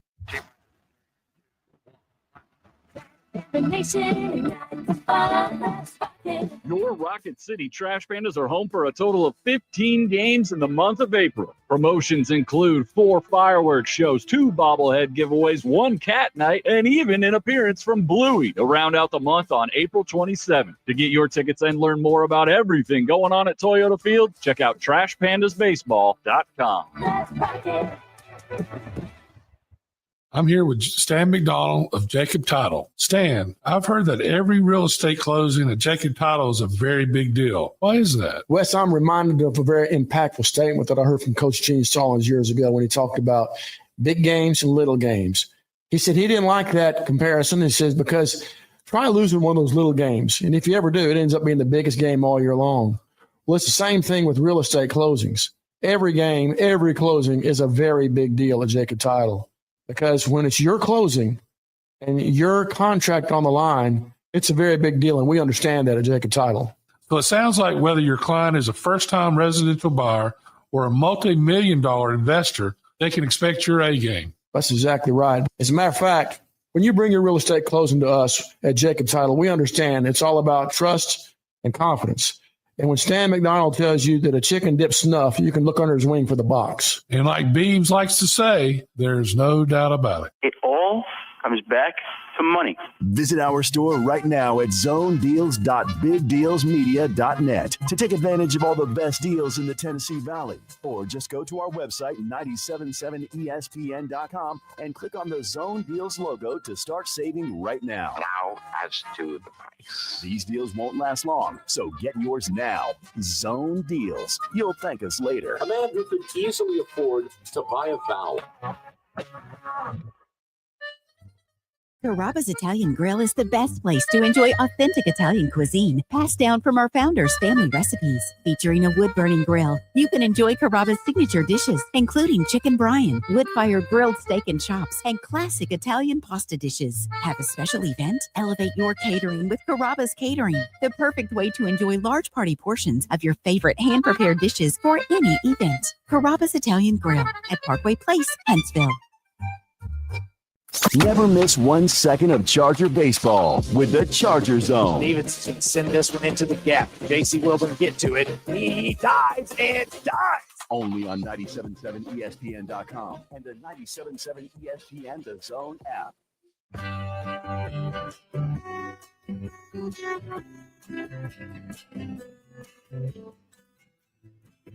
So we started off the show talking about an asinine tweet from one Nicole Auerbach. Just a stupid tweet about the basketball game last night.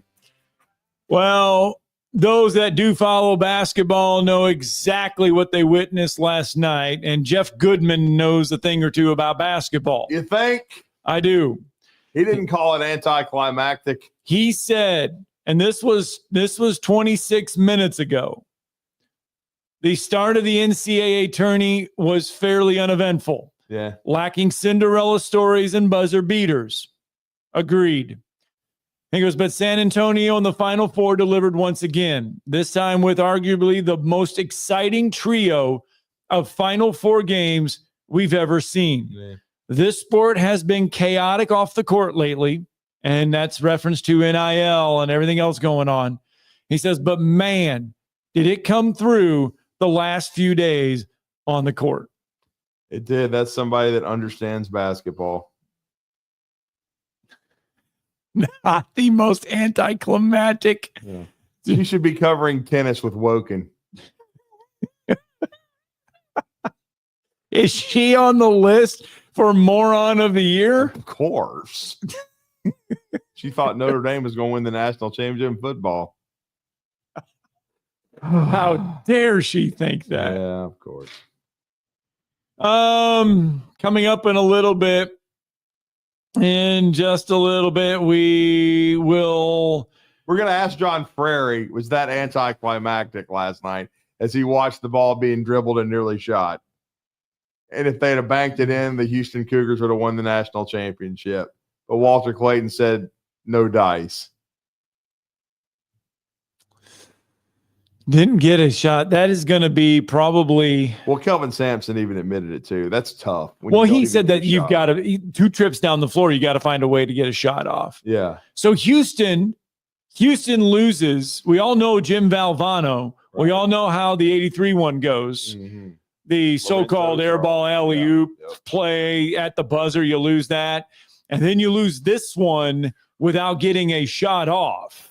You lose 84. It's tough. Those are probably 2 of the most painful ways that we've seen teams lose. And it happened to Houston. I mean, not once, but twice. I mean, obviously different teams, different players and everything else like that. But for a program to experience heartbreak like that in that fashion twice in the title game. Well, and it just shows the tournament and the ebbs and flows because they have the ecstasy of watching Duke gag. You know what I'm saying? And just Heimlich away a big lead, and Houston had that stunner of a moment, in the semifinals, and then the cruelty of the game, it flips on you in the championship game. I mean, this is just like the ebbs and flows reminds me of Chris Jenkins and Villanova. Oh yeah, because you play great defense, and North Carolina double pump Banks a 3 in to tie it, and you're thinking, oh my God, we're headed to overtime, and then Chris Jenkins onions at the buzzer, and then you win it on a 3, and now he wants NIL money because he didn't make the NBA. There's going to be a lot of people that want. Oh boy. There's going to be a lot of people that want NIL money that appeared in that title game. I know, but it is what it is. Find the Daniel Moore of Villanova. You can sell a lot of pains. Because at least he didn't go in the transfer portal and leave. Well, coming up here in just a little bit, John Frary will join us. The Florida Gators celebrated last night. Obviously, Bobby Champagne John told even went us to bed last night. Probably not. Hey, I will say this: our guy Brockway got a question on the press conference. Really? Yeah, last night. Because good God, the press conference probably didn't end until friggin' after midnight. But he was there. Now, John, I will say this: I don't blame him. John was watching it from his TV. Because I'm just telling you, unless you're on press row with one of the primo seats, you might as well be watching it on a Jumbotron. Yeah, that's true because it looks like ants when you sit up there in those. Ants. Looks like ants. I got to tell you, what a win for the Gators. Hey, real fast, the Atlanta Braves back in action tonight. They were rained out on Sunday. Did not play yesterday, off day. It's they're 1 for 8 right now. But I tell you what, I know they're only 9 games into the season. Only 9. But this is a monster series for the Braves against the first place hated Phils. 7-2 Phillies come to town.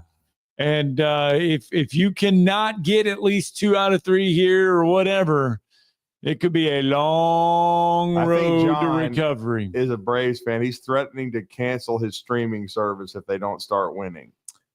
Well, anyway, Zach Wheeler, Chris Sale on the mound for the Braves and Phils tonight. Right. 6:15 first pitch there in the ATL.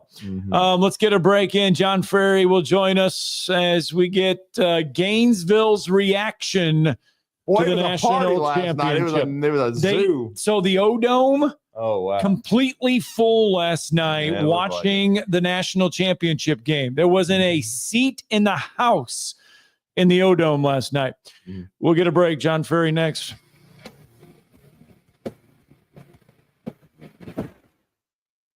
You're listening to Talkin' Ball on 97.7 ESPN, The Zone.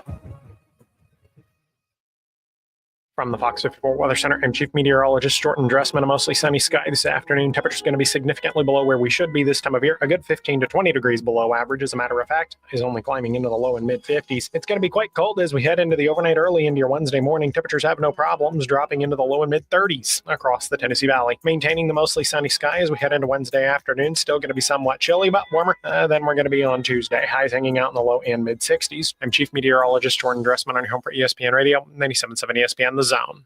That wreck coming across Chapman is actually closer to Oakwood. They had Hemsey on it as an injury type. They think they canceled them. Got one on Moore's Mill north of Winchester. That one's got an injury. Got one on Meridian at Winchester. That one's also reporting an injury. You could lose up to 4 sizes in 4 weeks with the 2030 Fast Track Weight Loss Program. Find out more at 2030huntsville.com. Captain Nick in the Valley Skywatch Traffic Center. The sound of the organ. The crack of the bat. It is dawn. The sight of watching the ball go over the wall. And the taste of peanuts and Cracker Jacks. There's nothing like it. It's America's pastime. From the first pitch to the final out, you can hear every game right here on your home for Alabama baseball. Your home of the Alabama Crimson Tide is 97.7 ESPN, The Zone. Specializing in simple and affordable rentals, McCurry Van and Car Rental can make sure you have just the right vehicle for your next family vacation, weekend getaway, or if you just need transportation while your vehicle is being repaired. McCurry carries Ford Transit vans and Mercedes Sprinter vans, trucks and work vans, and more. And they offer discounted rental rates for long-term rentals. Now with 4 locations: Athens, Muscle Shoals, Coleman, and Huntsville. Log on McCurryRentals.com to make your reservation now. That's McCurryRentals.com. Where's the best place for sports? What about the best place for wings? If you answered Jefferson's for both, you're right. Jefferson's is also a great place for value. Every Monday, kids eat free with the purchase of an adult meal, and teachers bring your teacher ID and you eat free every first Tuesday of the month up to $15. At Newmarket, Jefferson's will be opening a new location at 2190 County Road 65 very soon. Jefferson's, best place for sports, best place for wings. Hampton Cove, and soon in Newmarket. Hi, my name is Dan Aldridge. I'm here to let you know about the Aldridge Law Firm and the soon-to-be-announced Legal Town Center. I've been practicing law in Alabama since 1984, and I also practice in Tennessee. And I'm from North Alabama, and I'm here to represent you and take care of your legal needs. For many of us, hiring an attorney is not high on the priority list, and maybe a little scary. But it's something that we all need at some point. So by all means, do your homework. And if you need representation for car accident, wrongful death, medical malpractice, nursing home abuse, or estate planning, or any other matter, just give us a call at 256-534-3188. And you can email me at Dan, that is Dan at danaldridgelaw.com.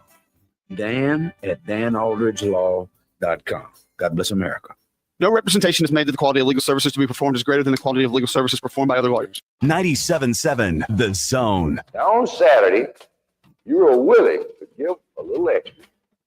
Then you, because of your preparation, things I'm trying to get across to you.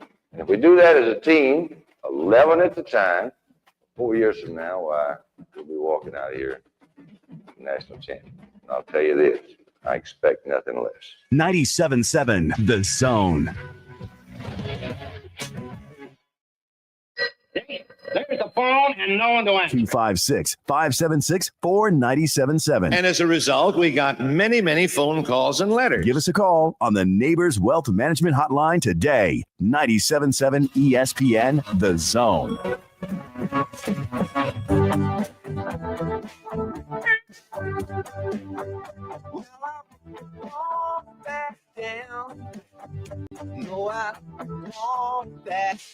That is only fitting for the Florida Gators. Tom Petty, their song. That is the Florida Gators anthem. Yeah, and if you've seen any video last night of the O-Dome, it was a remarkable scene during the game. They played this during the game. The O-Dome filled to capacity. The little spotlights on the phone were shining. I mean, it was a remarkable scene in the O-Dome, but nothing compares to what they saw last night inside the Alamo Dome. And that was the Florida Gators winning the school's third national championship. And being that it was in San Antonio, Florida Gators got on their little boats. They went down the Riverwalk, and they celebrated the national championship with a Riverwalk parade last night in San Antonio. And what a remarkable night for the Florida Gators. They did not back down. They did not. And how apropos that our next guest will have his show, Sports Now, tonight from 4 to 6 Eastern, 3 to 5 Central. And probably it'll be nothing but a coronation and a celebration of this third national championship for the Florida Gators. It's been a great year so far since January was upon us for our next guest. Of course, he works for News Talk 102.1 FM, 1240 WFOY in St. Augustine. And that is John Frary. John, did you go to bed last night? I did, guys, but it wasn't till very late, or I guess very early in the wee hours of the morning. And the men's basketball team made Tom Petty very proud last night. You're right. They never backed down, not only last night, but throughout this entire tournament. I was telling your producer before I came on, this is going to go down as legendary because it's one thing to win a national title. It's another thing to do it the way Florida did it during this tournament. And they out-Houston in the final 3 minutes of that game to win. Very, very good. You know, when you watch that live, you don't pick up on certain things you do when you watch it again. And I watched the final 3 minutes of this again just before I came on with you guys. At 60-60, Florida never made another field goal from the field. They made 5 free throws, and the defense was unbelievable. Oh. Will Richard forced a couple of turnovers late. Walter Clayton, for all the great stuff he did on offense, closes out the game with forcing Sharp to basically make a double dribble. He could not touch the ball because he left his feet late. Condon diving on the floor to get it. It was just emblematic of the way this Florida team played all year. They found a way to win every time, guys, whether they had their A game or not. And if you had told me yesterday that Walter Clayton wouldn't have scored until inside of 8 minutes remaining in the game, I would have said there's no way Florida wins. And yet, not even reaching 70 points. And by the way, this is a Houston team that was 33-0 when they held their opponents under 70. Mm-hmm. And yet somehow this Florida team won. And I think another thing that got lost in this run, Todd Golden coming out of timeouts. Oh, he was tremendous. Was great all year. The last field goal Florida made in this championship season, for those that probably forgot, was a Walter Clayton 3. He found that 60-57, he set up a play where Clayton finally had an open shot. And I got to just give this team credit for staying the course. It would have been so easy to just hang your head and say, this is not going to be our night. This is Houston's game. But this team never did that all year, from Texas Tech, the Connecticut game, to this one last night. It was just an incredible run.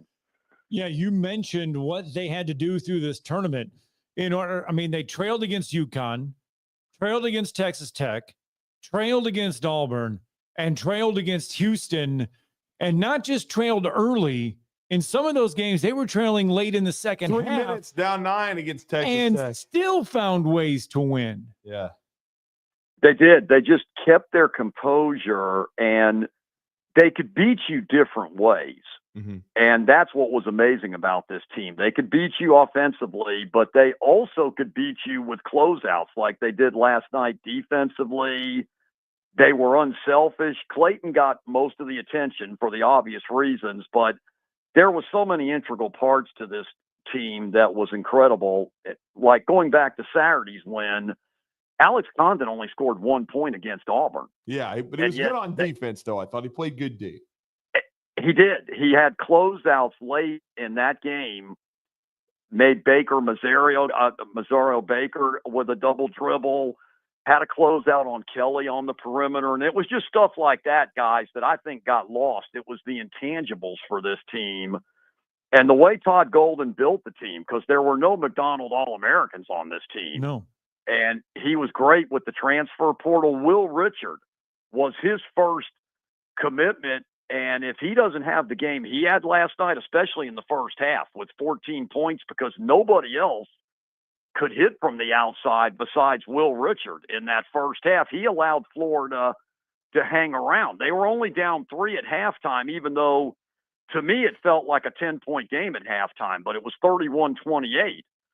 And that just allowed Florida to keep hanging around. And that was the mantra. If you don't knock this Florida team out, they're going to find a way to win at the end. And that's what they did again last night. Yeah, I thought for the game, Will Richard was MVP, but we know for the tournament, it was Walter Clayton. And what a defensive play he made to seal it and getting himself going. As I texted you at halftime, I said, they got to get Martin going. They got to get Walter Clayton. They got Clayton going. They never really got Martin going, but he made those key free throws.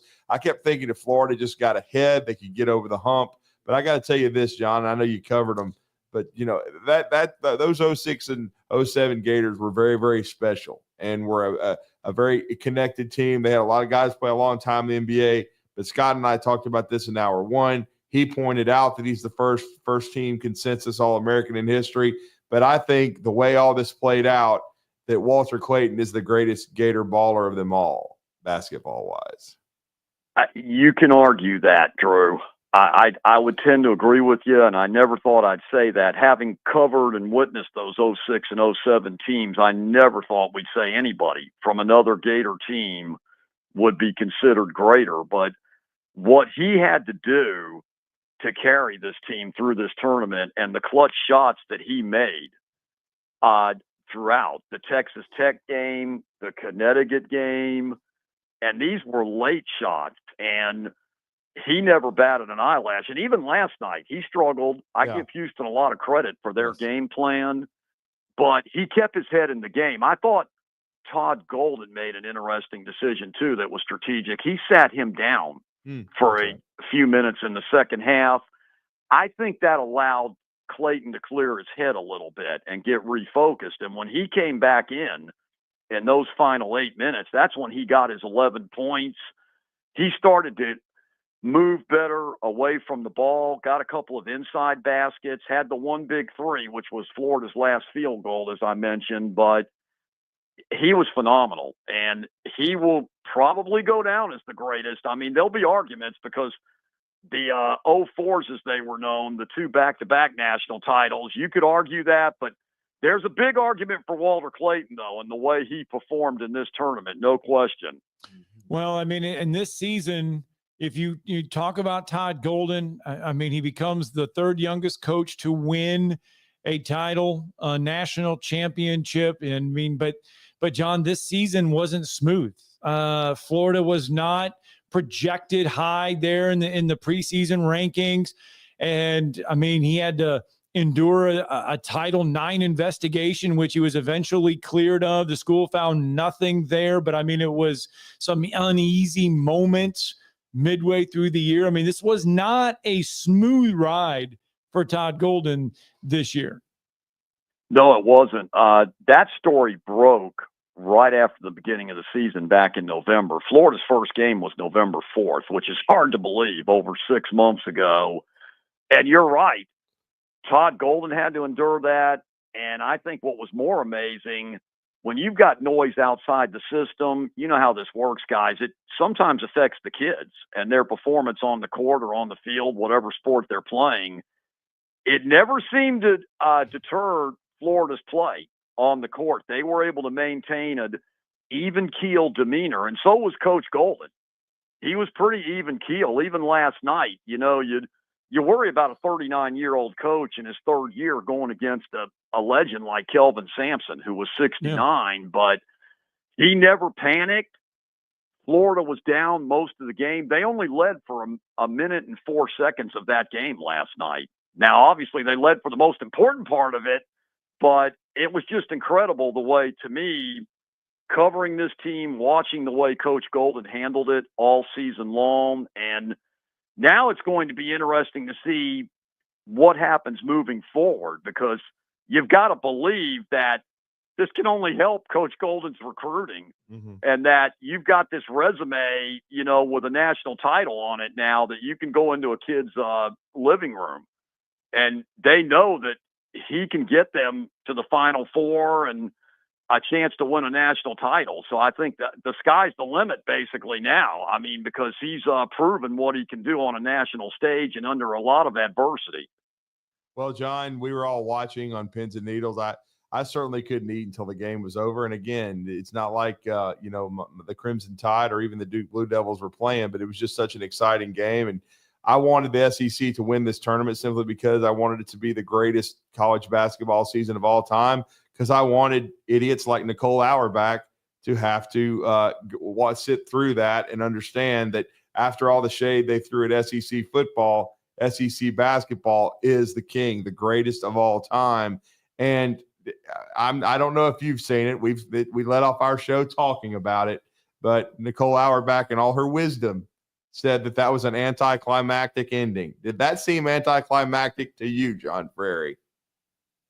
That is the most absurd comment I've ever heard in the sports industry. Nothing against Nicole, but no, there was nothing anticlimactic about that. Now, maybe she's talking about from the perspective there were no field goals made, but I thought it was great the way the defense won the game, and you were on pins and needles until the end. You had no idea how that was going to end. So I think it was one of the greatest finals in the history of the sport, to be honest with you. Now, I know I'm biased because Florida won, but even if Florida had lost, just the way that went down to the end, and even if Houston had made a three at the end, it would have been heartbreaking for Florida, but there wouldn't have been anything anticlimactic about that. And the fact that I led with Florida out Houston, to me, that makes that even greater, because there's nobody yesterday, guys, that I think thought Florida was going to win this game the way they had to win it last night. So I don't know where Nicole's coming from. It's her opinion, but I adamantly disagree with that take. John, she works for NBC. Well, we'll just let that go, guys. You know, it's a glorious day for the Gators right now, so we're not going to worry about that down at Northeast and Central Florida. Well, I got to ask you. Boy. I got to believe that later today you're looking forward to this show. You've been doing this a long time, but these things don't happen all. It's very hard to do. I think it's the hardest thing to do in sports to win the NCAA tournament, but third time for Florida. You're right, and I am looking forward to today and the next couple of weeks. And it's been a while for Florida, guys. It's been a minute, as they say. It's been 18 years since they won a national title in basketball. And the two big sports, football and basketball, nothing against the rest. They're all great. But Florida has been irrelevant nationally for a while now in football and basketball. They haven't been where they were, that's for sure. And so this is great to get them back on the map nationally. to have the enthusiasm. And like I said, I'm excited about not only today, but where this might go for Todd Golden, maybe over the next 10 years or so. I mean, as far as keeping Florida in the conversation year in and year out. And so that's what's really refreshing, because I didn't know if we'd see this again, guys, to be quite frank about it. Like I said, it had been a minute. So it's really, really refreshing to see this again. Well, it gives Gators fans something to look forward to other than SEC baseball. There you go. I mean, absolutely. That's just a bad start right now. I mean, he's won a national championship. But John, we appreciate it. I know you are going on some not a lot of sleep, but it's great stuff. Let everybody know how to follow you, and of course, I know you have your show tonight. They can follow me on X/Twitter at JF_sports_now, and in St. Augustine on 1240news.com or 102.1 or 1240 WFOY. And guys, it's always an honor and a pleasure and great to be on this day. And I'll just close it with the legendary Beard brothers, who we all know, Brent and Brett. Their birthday is going to be linked to a Florida national championship forever. So we're always going to honor their birthday in Gainesville now. That's for sure. Okay. We appreciate it, John. Have a great show, man. John. Thank you. Thank you, guys. John Frary helping us recap Florida's national championship. I like this take on Nicole Auerbach myself. I bet you did. Yeah. Let's get a break in.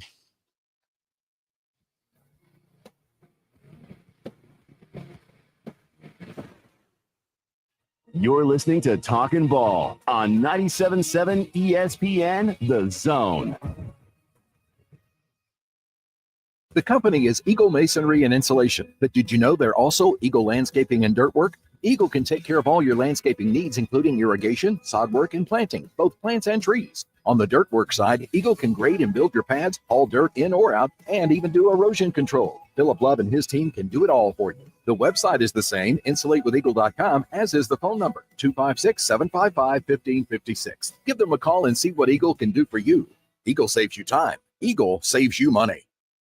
Isn't the story of the prodigal son an amazing story? Basically, a rowdy boy who literally wished his father dead, ran away, and consumed his wealth with hard and fast living. Yet the father looked for his return every day, and when the boy got tired of eating pig slop, he decided to return. What did the father do? As soon as he saw that boy, he ran to him, threw his arms around him, and killed the fatted calf for a great celebration. Hey, I'm John Dees, pastor of the Cross Point Church. If you're looking for a church home, come see us, smack dab across the street from the YMCA in Madison. This is Steve Moulton for Lee's Magic Tunnel. Do you live out of your car? Does your car look like you've been well lived in? Then take your vehicle to Lee's Magic Tunnel, located on the Parkway. Any size of the vehicle, it doesn't matter. Lee's will get it clean. Offering many types of washes, but getting it clean inside and out. Ask for the manager special. That's at Lee's Magic Tunnel, located on the Parkway, and located online at leesmagictunnel.com for more information. This segment of Talkin' Ball is brought to you by University Kia, the #1 volume Kia dealer in the state of Alabama, located online at universitykia.com.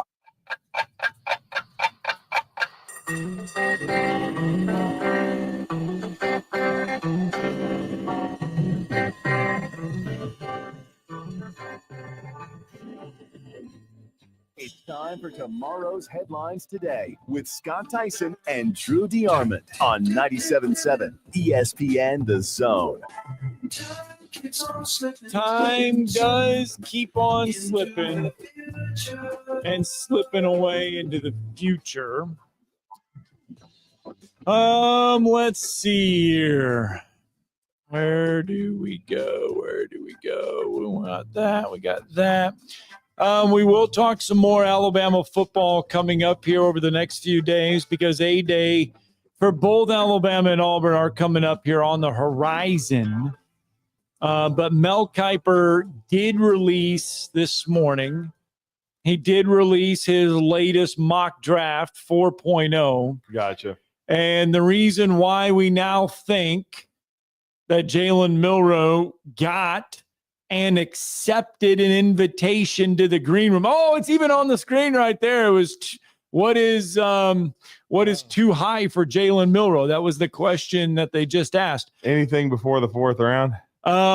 Mel Kiper this morning has him going at number 32, the second pick in the second round to the New York Giants. That is where they have him. So they say that, and there's feeling around the NFL that if Jalen Milroe was given an invite, that means the NFL feels that there is a team that is willing to take him in the top 32 because they do not want a Will Levis situation where somebody just sits in the green room and sits in the green room. Had that every year, for crying out loud. If Brian Dable wants to get fired, then draft him. I mean, you almost got fired last year, and I love Dable. He wanted to play Tua Tagovailoa. He knew he's better than Jalen Hurts. Still better than Jalen Hurts. Don't give a damn who won a Super Bowl. But anyway, like I said, still go with Tua over Jalen. He would have already won 2 Super Bowls if it was Tua Tagovailoa. But I mean, I'm just saying. Spencer, where are you at? Where are you at, Cleaning Spencer? Jalen's bathroom. That's where he's at. I mean, Jalen won the Super Bowl. He did a hell of a job, but he's not better than Tua. He's not better than Bryce. I don't care. You put Bryce on there, and you put Jalen Hurts on the Carolina Panthers this year. The Eagles still win the Super Bowl, and the Carolina Panthers still suck. Okay? See, before we had Jeff from the Borough, we have Jeff from the Borough now. Spencer was Jeff from the Borough before Jeff from the Borough. I guess.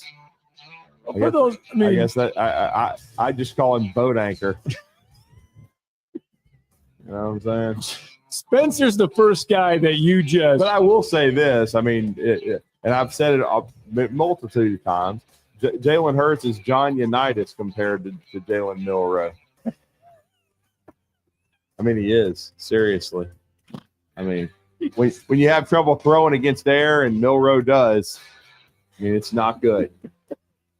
So I would hope that Brian Dable's smarter than that. I mean, he saw the difference between Tua and Jalen Hurts. I don't think he would take Jalen Milroe and get himself fired. Well, quarterbacks are the name of the game. We'll talk Alabama quarterbacks tomorrow.